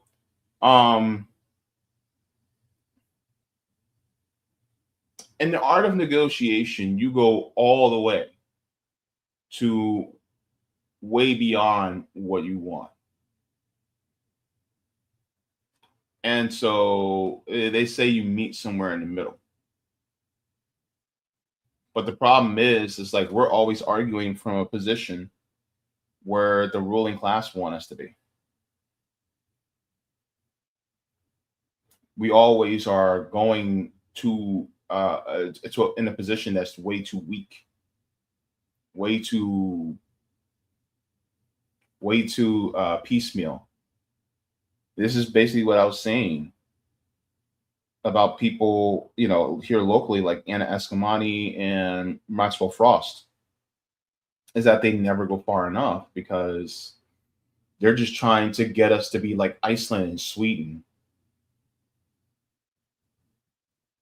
And it's like, no, that's never going to help us. We need to be like China when they lift up 800 million people out of poverty. We need to be like Cuba, where we actually are, where we're actually creating more doctors, way more doctors than we ever would soldiers. We need to be like right now, Burkina Faso, where they're focused on producing what's underneath their feet that they own, and all the resources go straight to the people. We need to have, you know, we need to do things like that. Make sure there's housing for everyone, no matter what. Like DPRK, aka North Korea. I know everybody's scared. Oh my God, North Korea. Yes, yeah. They actually do have universal health care. They do have housing for all. And so the problem is a lot of people are sitting here thinking that we can just achieve it in a system that is designed for us to constantly be exploited, when in reality, if it's built that way, you're never going to win. There's only two ways you can win in a rigged system. Number one, you have to cheat. Number two, you have to flip the table over, and you have to stop playing the game.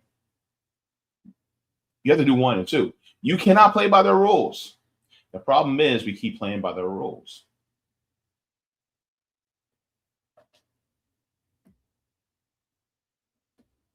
Not for social democracy, as AOC and Mamdani and the DSA are doing. And this is the great deceit of social democrats. They're lying to their voters. There are so many young people, and I'm inspired by them, who are organizing right now and who think that just by voting for Mamdani, that boom, socialism is going to happen. And no, it's not. If we want socialism to happen, we have to organize our workplaces. We have to organize our communities around a revolutionary socialist program, which means putting the means of production into the hands of the working class. And it means using the resources not to enrich the billionaires, but using resources to enrich our communities. That's essentially what socialism is. And if we want it, we're going to have to fight for it, not continue to allow people to pose as socialists and to rehabilitate a capitalist and imperialist democratic party that at its core is anti-revolutionary and anti-socialist. Wake up. So we have to stop falling for the Trojan horse, right? And you have Trojan horses that come. At the same time, we can still acknowledge the good things that are being done. Like, for instance, there's a story right now that part of Rikers Island is going to be closed down because Mamdani pushed for it to be closed. That's a good thing. Applaud that. But also recognize that that's not even the floor. That's the basement. And say, okay, yeah, that's good that you did that. That's fine. But you can do so much better. We can do so much better. And imagine if we actually took control of the means of production and wrestle control out of the hands of the ruling class and put it in the working class.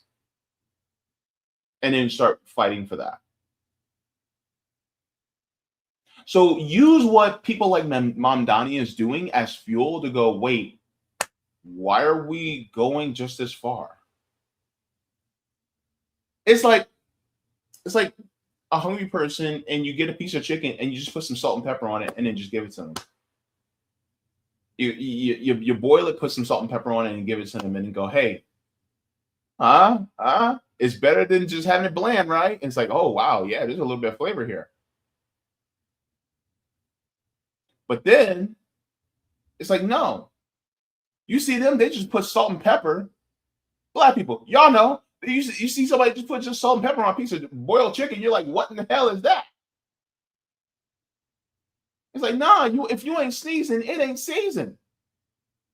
We gotta bang this up. And it's the same thought. Why are we settling for the floor? Why are we settling for below the floor? It's like, well, if you think that salt and pepper is good, just wait until, wait until you get some of that other seasoning. Wait till you get a taste of that Lawry's, right? Wait until you get a taste of that Old Bay.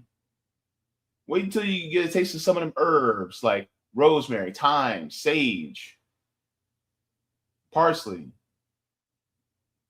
Wait until you get a little bit of that lemon pepper.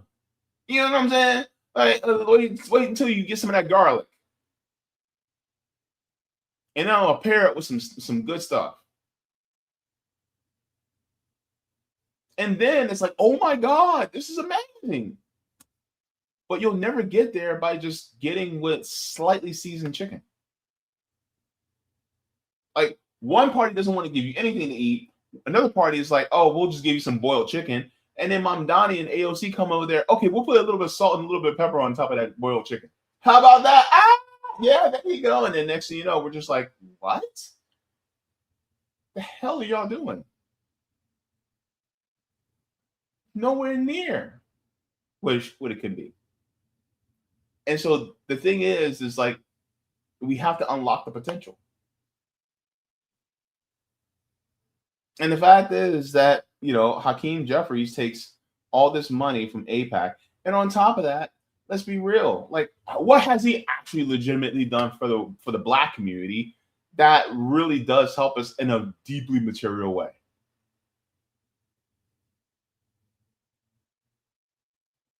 So her endorsement of Hakeem Jeffries just shows us where she is willing to just look past the genocidal ties that he has just so that she can maintain some type of closeness within the Democratic Party so that she can stay in office.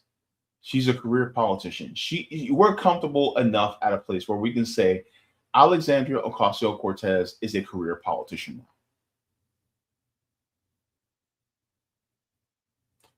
Are you ready to call it out and start organizing so that we can go beyond whatever barely seasoned chicken that they serve us? You know what? Let's stop all this barely seasoned chicken that we have, and let's take our asses to Flavor Town. All right?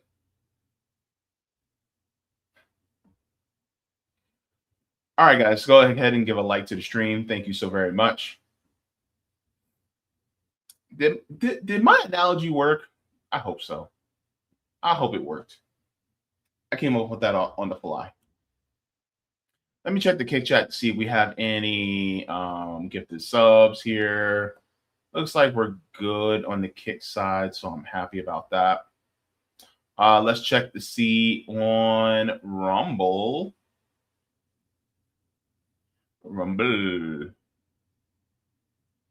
Okay. All right, we're good there.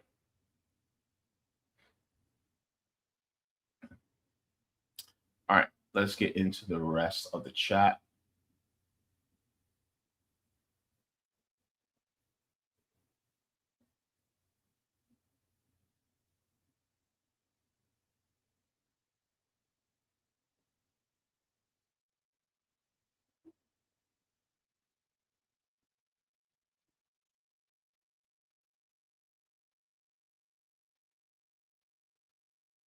A non-user says communist revolution, the only solution.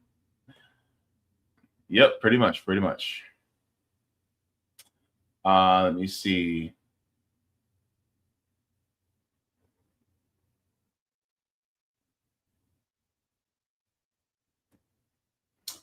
Edward says, I laugh when podcasters like Nick Fuentes and that libertarian Dave Smith think that Mamdani and AOC were socialists. They are not. No, because they're not completely anti-capitalist. And we can't just keep like falling for the this little stuff. Nika says, looks like Mamdani is doing better than AOC. He is for now. And here's the thing. I can acknowledge the good things that he does and still go, yeah, but it's nowhere near what we should be. You know what I mean? Like, you know, the city-owned public grocery stores. Oh yeah, that's a good thing. Yeah, definitely. And it should have been done years ago, right? At the same time, like, no, go farther. And while you're busy going farther, we need to be organizing to dismantle the system.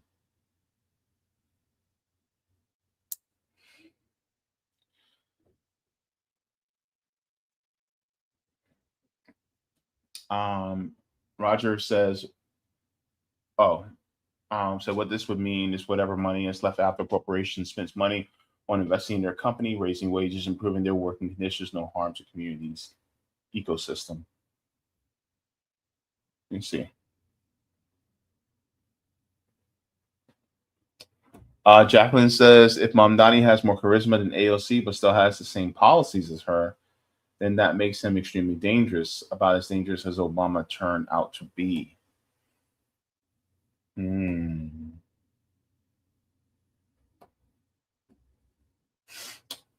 Sila says, salt and pepper is moving the jails into our neighborhoods rather than actually rebuilding these temporary holding pens closer to actually provide human-centered services, treatments, and solutions to benefit the entire community. Yeah, definitely. Yeah. And yes, you're absolutely right, Sila says. We need to stop looking at personalities and look at actions. Yes. There's a cult of personality definitely around AOC.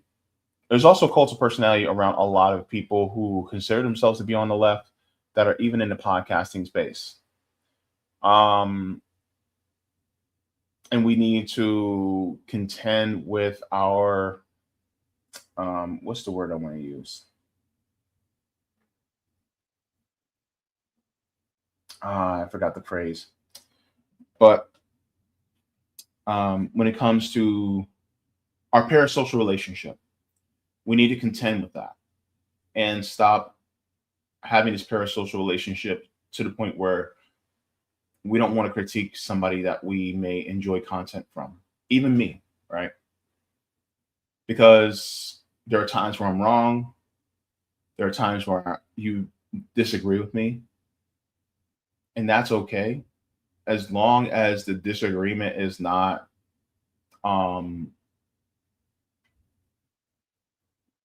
counter to human rights. Then we can respectfully disagree on certain things. But you know, like, I don't know, man. Some people are just it's just wild. They just look at personalities and they automatically like latch on. Roger says, Ryan, 100% right, but we never said the magic words, worker co-ops. Yeah.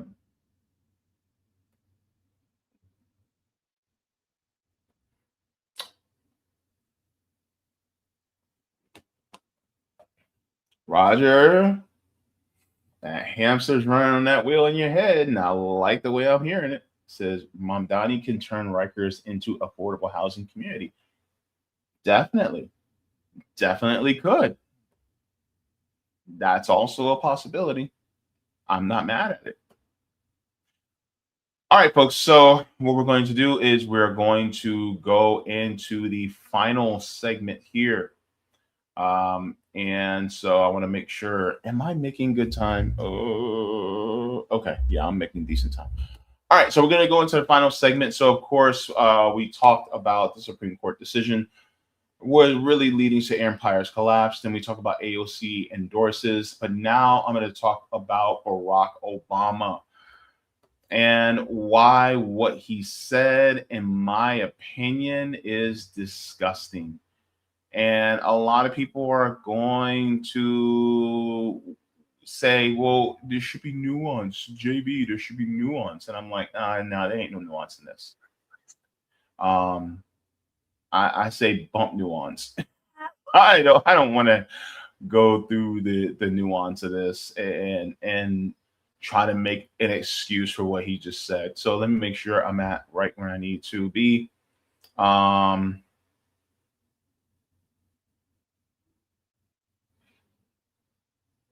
see. Okay. So I would just want to make sure that I'm right exactly where I need to be. We're good. Okay. So we're going to get into this about Barack Obama.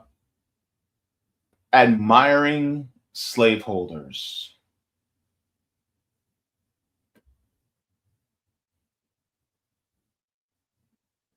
Barack Obama has made a very controversial statement, and it's time to hold his feet to the fire, especially on this one. Welcome to the show. Look, everybody, I already have, all my critiques and smoke for Barack Obama, but this latest one is just disgusting to me. And we need to call this out because it's showing how he is deeply involved in empire and embracing empire. And it just shows us why we need to completely dismantle this system, because ultimately he is who he says he is. Like, when somebody tells you who they are the first time, believe them. That was from Dr. Maya Angelou. And so you need to believe him when he says what he says. And so back then, it was a carnal sin to ever say anything negative or critical about Saint Barack Obama, because he was the first Black president. And so we're going to jump into this because I honestly think that the honeymoon phase wore off a while ago, and now people are ready to throw their tomatoes, and I am with them on this one.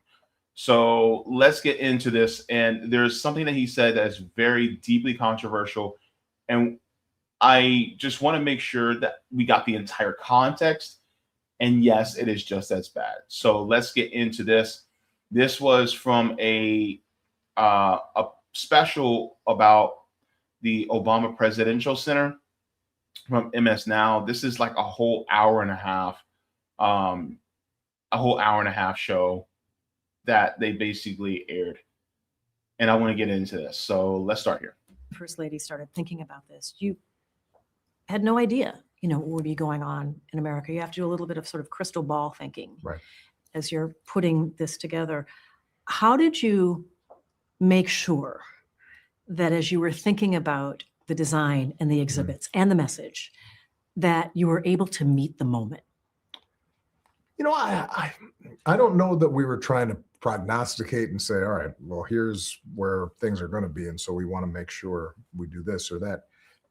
The words that are wrapped around the top of the speech from tower, Selma, the anniversary, is the anniversary of the Selma speech. I've often said that may not be my very best speech, but it is most representative of what I believe. It captures my politics as well as anything. And it's been pretty consistent. This belief in an American story that begins with these amazing words, this declaration that we are created equal, and endowed with certain inalienable rights, but it was imperfect. And then we struggled to make that ideal real. Mm-hmm. And that has always stood in opposition with a different idea of America that is based on caste and privilege and excluding people and dominating people.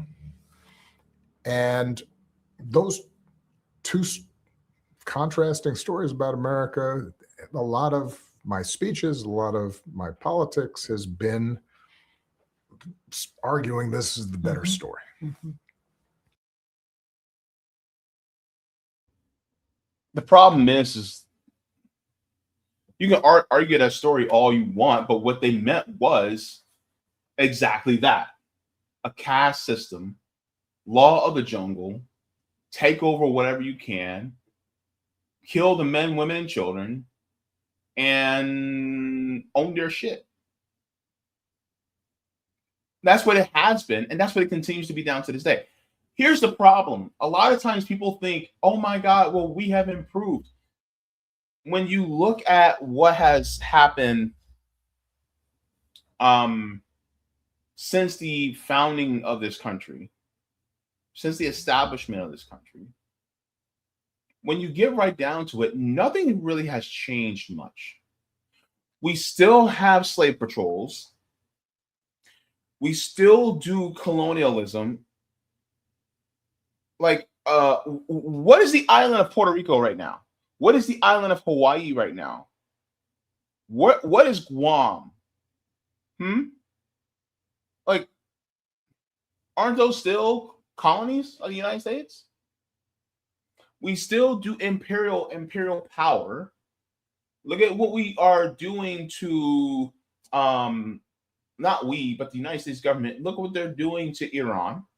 Look at what they're doing to Venezuela. Look at what they're doing to Haiti. Look at what they're doing to Cuba. Look at what they're trying to do to Russia, through a proxy, right? Look what they're doing to all these countries. Look at what they're doing to Bolivia.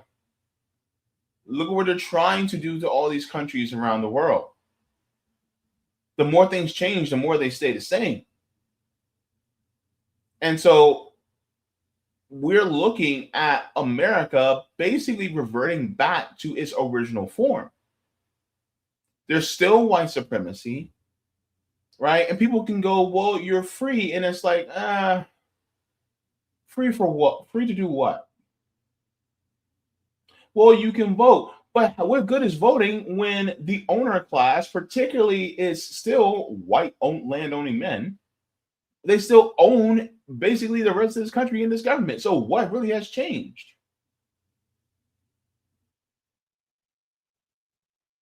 What has... Was there some flash of light that suddenly, came to us and goes, oh, well, we should go in this direction?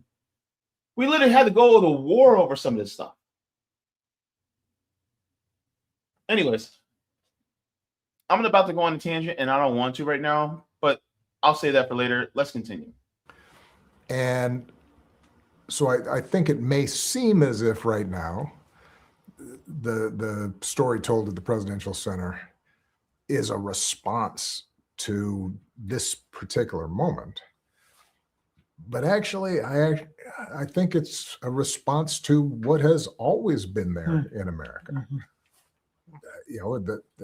It's that part of America that that says black people don't belong, or that says that women need to be in their place, and gay folks need to be in the closet, and poor people need to stop complaining because a handful of people are the ones who are creating the wealth, and they deserve to keep it. And we don't need to take care of the vulnerable, and we don't need to make public investments in our kids. That story's always been there. And I think sometimes we get confused in thinking that these two stories are completely separate. They're intertwined. Yeah. right? And which is why it's possible for me to be a great admirer of George Washington and also acknowledge he was a slaveholder. And that does not negate his greatness. It simply acknowledges that there's a profound, deep flaw in these founding fathers who were also geniuses and gave us these tools. And which is true of all of us, right? It's true of every president. It's that we're this mixed bag. We got contradictions. Get the fuck out of here. What? Just because Adolf Hitler was really good at painting, do we admire him for his painting as a painter? Oh, he was really good with his dog. Oh, what the freaking do? Like, why in the world are we making concessions for a not only just a slaveholder, but a genocider? Because it's funny. Hang on. Why in the world is it always, because like rightfully so, we should talk about my people and what we've endured under slavery. But why do we always keep out the genocide that they have committed against the Native Americans? Genocide. We're sitting here, right? We are talking about Netanyahu like he is the next coming of Satan himself. And yet we don't have that same smoke for George Washington? Look, I need y'all to wake the hell up and look at George Washington the same way you would look at Benjamin Netanyahu. Did I stutter? No, I did not. Look at them the same way, because here's the thing. You have a racist, white supremacist, genocidal colonizer that also tortured and owned human beings. And even the teeth that he had was not made of wood. It was actually from teeth of other people he owned. Who does that? That's demonic. And yet we have his face everywhere. We have his face carved in the side of a sacred mountain that belonged to the Lakota people. No wonder why they're dancing on top of the flag right now and stomping their feet on it. No wonder why they put their middle fingers up every single time there's a 4th of July or there's Thanksgiving. No wonder why. And yet he's like, oh, we need to admire. No, we don't need to admire him. Fuck George Washington. I am going to say that here now and today and forever. Fuck George Washington. Because here's the problem, right? We're sitting here trying to talk about, oh my God, well, he was one of the founding fathers of this country, and a country built on genocide, a country built on white supremacy. And you mean to tell me we have to have pride in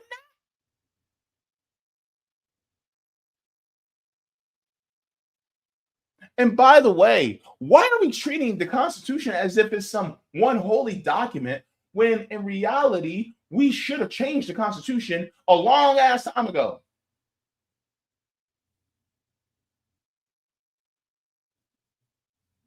All men are created equal. They only considered white men men. And it wasn't even all white men. It was white Anglo-Saxon Protestant men. Meaning, if you were Italian, if you were Irish, you still were considered a man to them. So you got to start looking at the context of this. Look, let me show y'all something. And see, this is why you need to be subscribed to my channel. The reason why is because I also do book readings. And there's this brilliant book by a brilliant woman named Margaret Kimberly called Presidential: Black America and the Presidents. And she goes over every single president all the way up to Donald Trump. And her first president was George Washington. right? From 1789 to 1797. Just here's the first couple of lines. Children learned in school that George Washington's false teeth were made of wood. That is not true. Some of his dentures were made of ivory and metal, but some of them came from the human beings he owned. Washington became a slave owner at the age of 11 upon his father's death.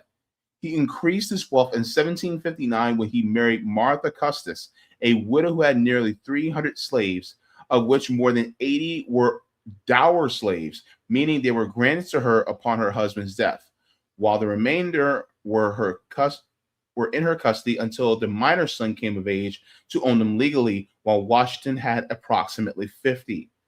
When Washington's dentures became ill-fitting and painful, he chose to get teeth from the people he owned. Records show that they were paid 122 shillings for 9 teeth, less than a third of the going rate at the time. Washington told a friend, "I confess I have been staggered in my belief in the efficacy of transplantation." The payment didn't diminish the terror for the chattel. The fact that Washington owned other people at all was a crime, and a grievous one at that. But the father of our country didn't see things that way because he did not see black people as fully human. All men are created equal. They didn't believe that. He said endowed with unalienable rights. And so he did everything in his power to maintain and hold his living, breathing capital. His story, sanitized for elementary school children, is a fundamental example of lies told about our nation's history to keep Americans ignorant of the truth and how it affects them today.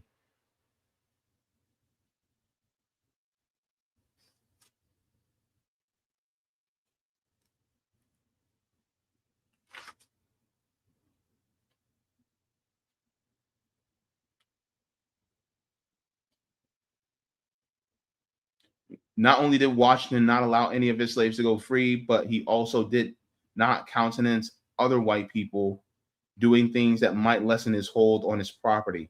Sally Green was one of the abandoned wife of an overseer of Washington's Mount Vernon estate. When Washington learned in 1794 that she planned to open a small store in Alexandria, he was not pleased, and he wrote to his manager, William Pierce, "Caution Sally Green against dealing with my Negroes after she is fixed in Alexandria.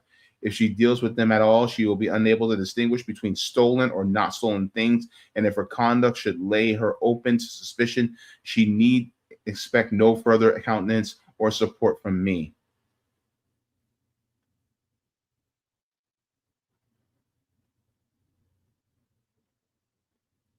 And it's just he was an absolutely horrible person. And he's talking about, oh my God, his genius. So there are a lot of people that are truly evil, but they were very smart. Why should we have admiration for their brilliance if they're evil? This is disgusting, Barack. Absolutely disgusting.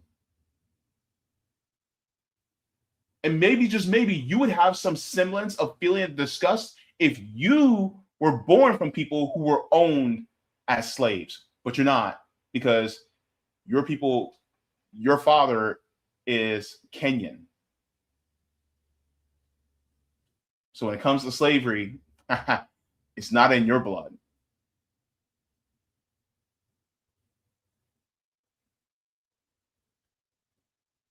So for him to say something like this is absolutely horrible.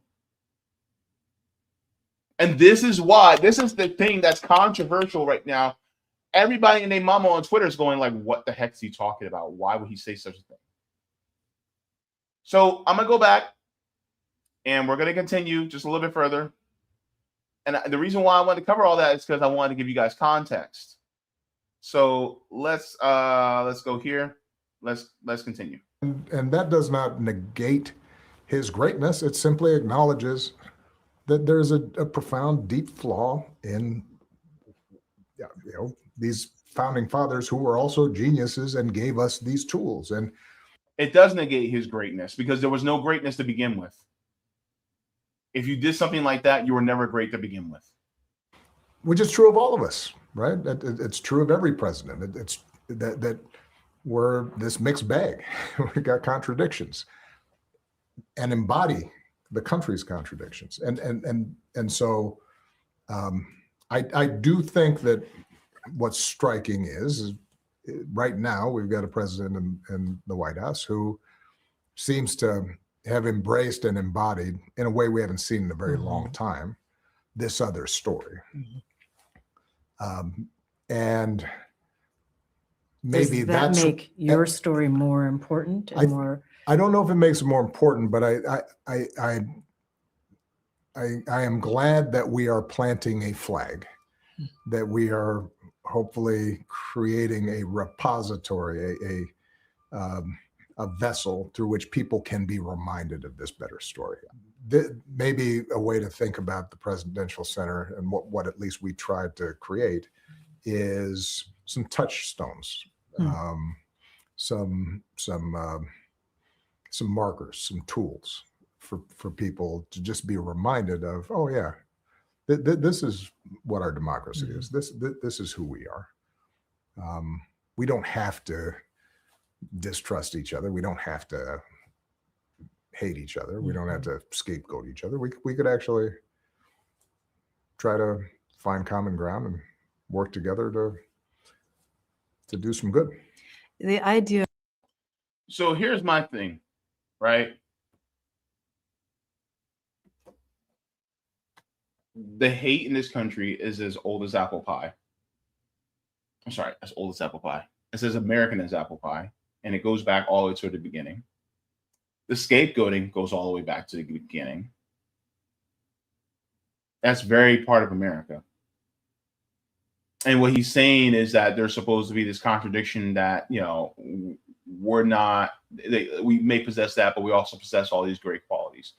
But we possess these great qualities in spite of what America is, not because of what America is. Because our humanity has shown forth despite what America has been.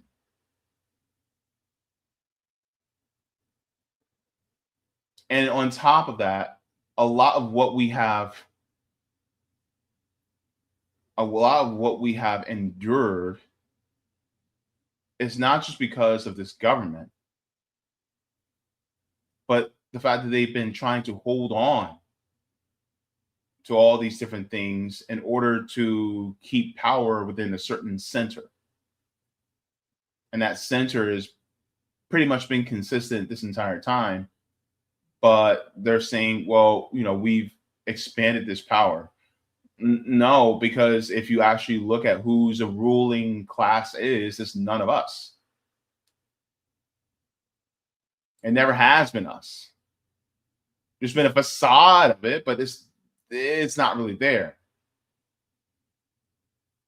And also, why in the world would I take any cues from a man that turned 2 wars into 7? Why would I take any cues from a man that has actually executed American citizens and their teenage son? Why would I take a cue from a man like that? Why would I take a cue from a man that went to a largely black town and pretended to sip the water, the poison water that they were drinking, and making it seem like everything's okay? He gaslit them. Why do I take my cues from a man like that? I can't. And the problem is like these contradictions that he talks about. Every single time we try to fight against that contradiction, guess what? We were cut off at the knees every single time. By whom? By the owners of the American government, the capitalists. And so when it comes to this system, the institutions, and what makes America America,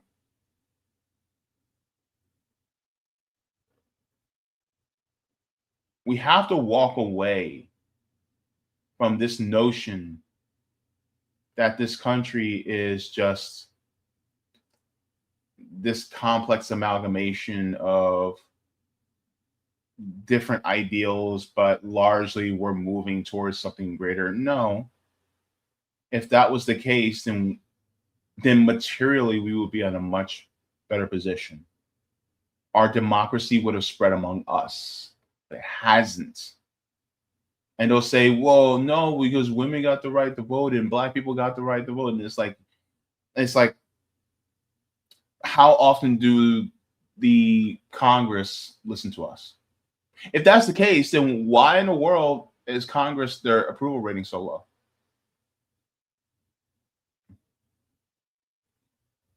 Why is there a common sentiment that money owns our politics? If we're truly going in a right direction, why in the world did the Supreme Court just approve more for, big money to influence our elections? People are like, oh, we're coming into a more perfect union. That's a fallacy. It's foolish to think that,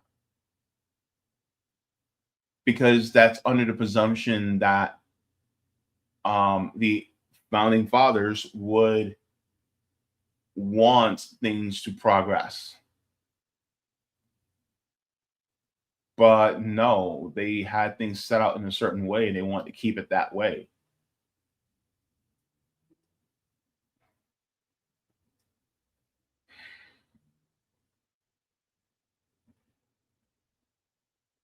I don't know, man. It's just absolutely horrible thing to say that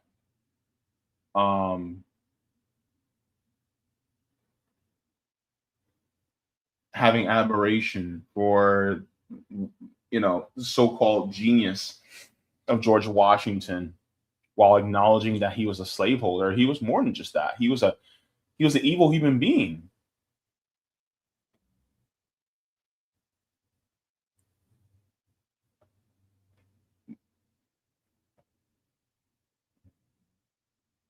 He was cruel. What genius? Are we gonna say that the doctor who we consider the father of gynecology, are we gonna say that he's a genius because he literally took female slaves and operated on them without anesthesia to study the female body? Are we gonna say that he's a genius? Are we gonna praise him for his genius because he did those horrible things? I don't know, man.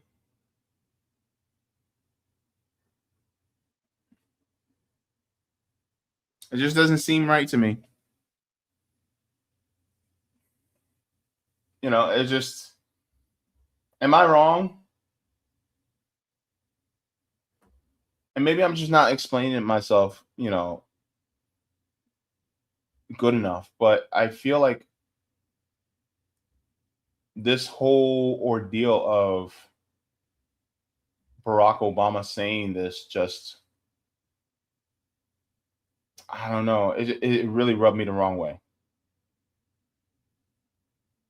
I want to see what people are saying.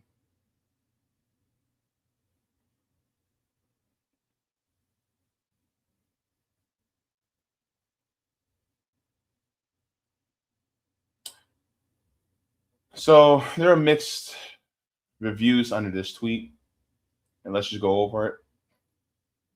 It's from Clash Report. They played that part that I shared with you guys already. But some people, in my view, are so indoctrinated that they also have a cult of personality around Barack Obama. Person named Max says, imagine a president capable of this level of nuance and intellectual maturity and personal humility. It's almost inconceivable in today's political climate. Then this person said, well, Obama is not black and his family did not descend from slavery, so of course he would say that. This person says, God, it's wonderful to hear from a smart, mature leader. This person says, Obama destroyed Libya. That's actually true.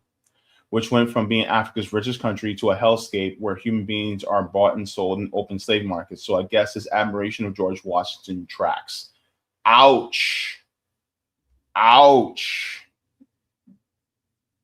Actually, I think slave owners should be viewed as bad, even if they did fight a war to avoid taxes.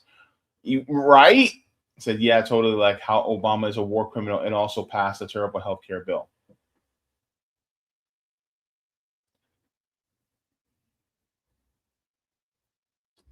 This person says Obama pretending that slavery wasn't seen as a respectable, even humane alternative to tribal genocide for millennia. And it was only after the principle of the founders themselves codified the Constitution and the Bill of Rights that the institution began to be rethought. It's very on brand in selling his ignorant pseudo-intellectualism to his idiot followers. This person says, comparing himself to George Washington, while Washington did put down the Whiskey Rebellion, maybe he needs to explore their counter-revolutionary similarities more.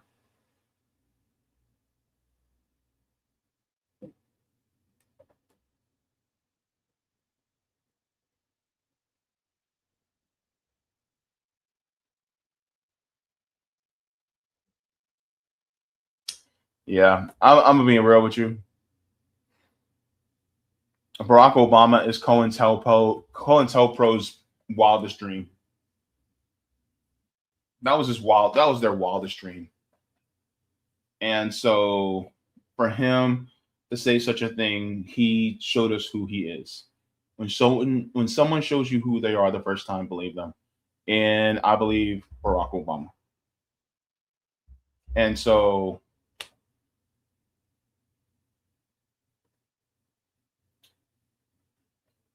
he is a product of this system. He is a symptom of the system that makes excuses for the awful history. Because what if somebody said this about Adolf Hitler? What if somebody said this about King Leopold of Belgium? What if somebody said that about Benjamin Netanyahu? Would you accept that? Neither would I. So I hope this has given you a new view of Barack Obama, where he's willing to give praise to somebody who committed genocide as well as owned and tortured slaves, enslaved and tortured and owned people, because ultimately he is really a product of this empire.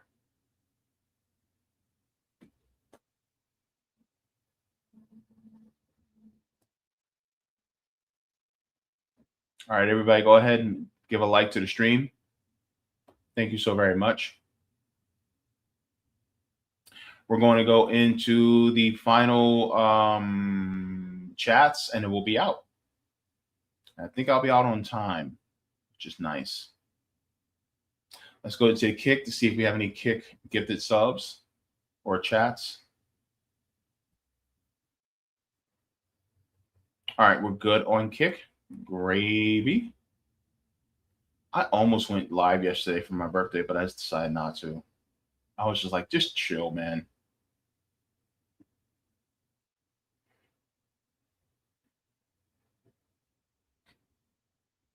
All right, so let's go into the chat here.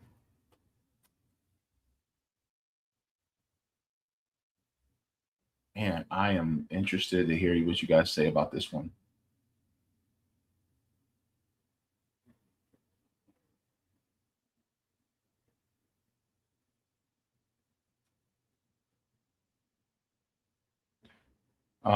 Roger says, I say to Ryan, you live in a direct democracy state for both amendments, laws, and repeal of law.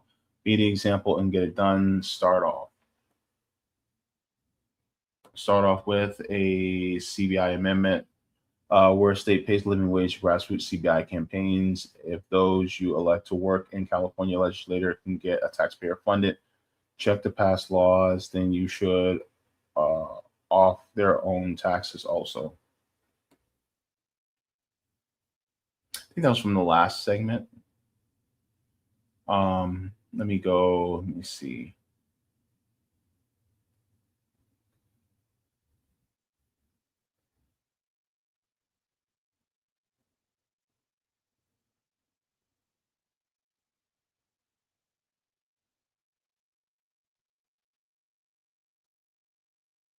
Oh, there we are.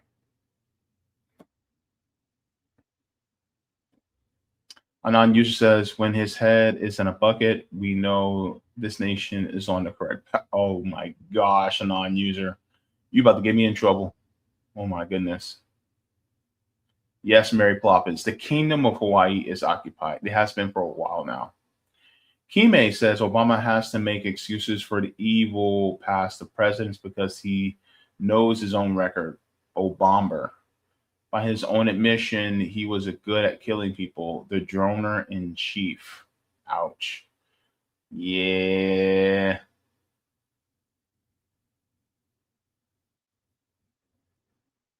Sheila says, what do you believe all this AI and police surveillance in our neighborhood isn't open air prison system?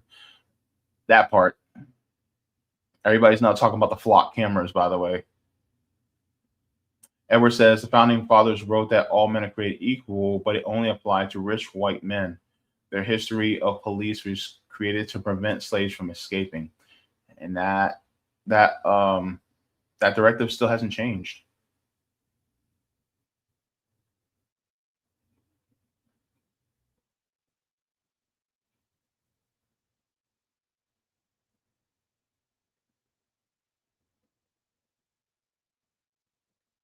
Let me see. Yes, Nika, I highly suggest you go and get that book. So I'm going to read that presidential book. Yes. I read it and I discuss it on my channel. So if you guys want to, grab the book and read along with me.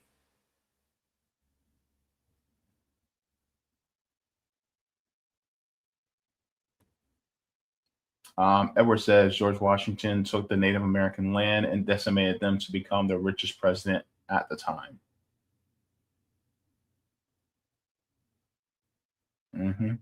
Yep. A non-user said, correct, JB, the best parts of American history came from the people rising up against the status quo, and the best parts of history are revolution. Yep.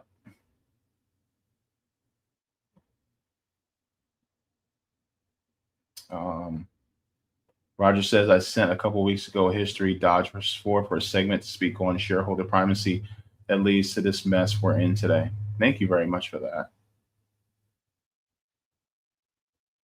Yes, Mary Ploppin says, too many people associate wealth with genius, right? Just because they have a lot of money and they exploit people doesn't make them the smartest people in the room. It actually makes them the most evil. And yes, he's definitely trying to whitewash his own image.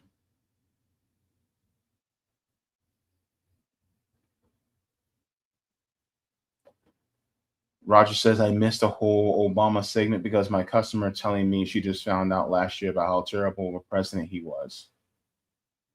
Yeah. People are waking up, man.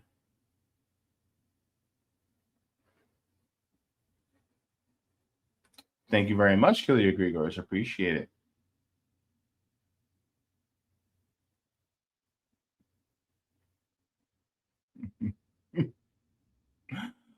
That says Redacted was talking flock cameras, and I gotta say is they can go flock themselves. Oh my gosh, yeah.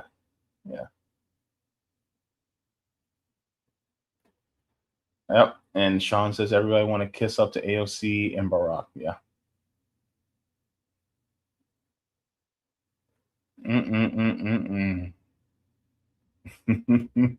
I know, Bryce. I know.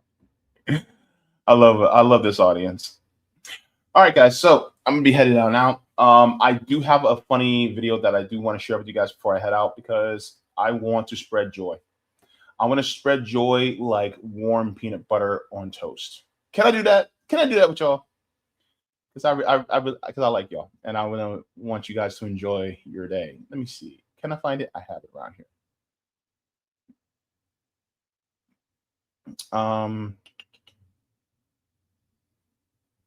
Yes.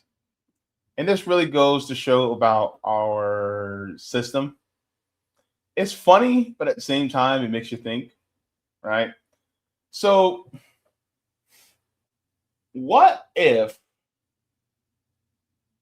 you were asked a play-by-play of you dealing with prices at the grocery store, as if you were a sports athlete?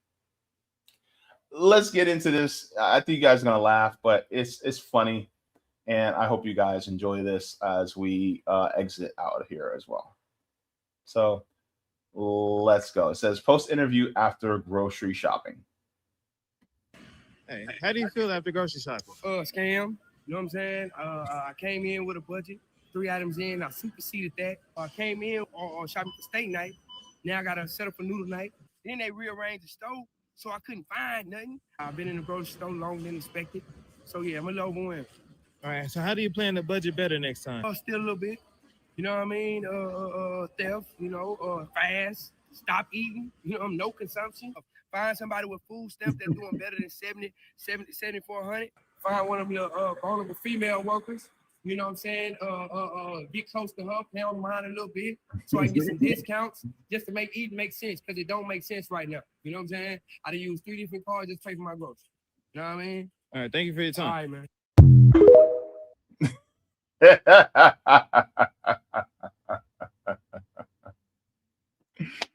Oh man, yes, yeah. So if you've been shopping, you know exactly what it's like.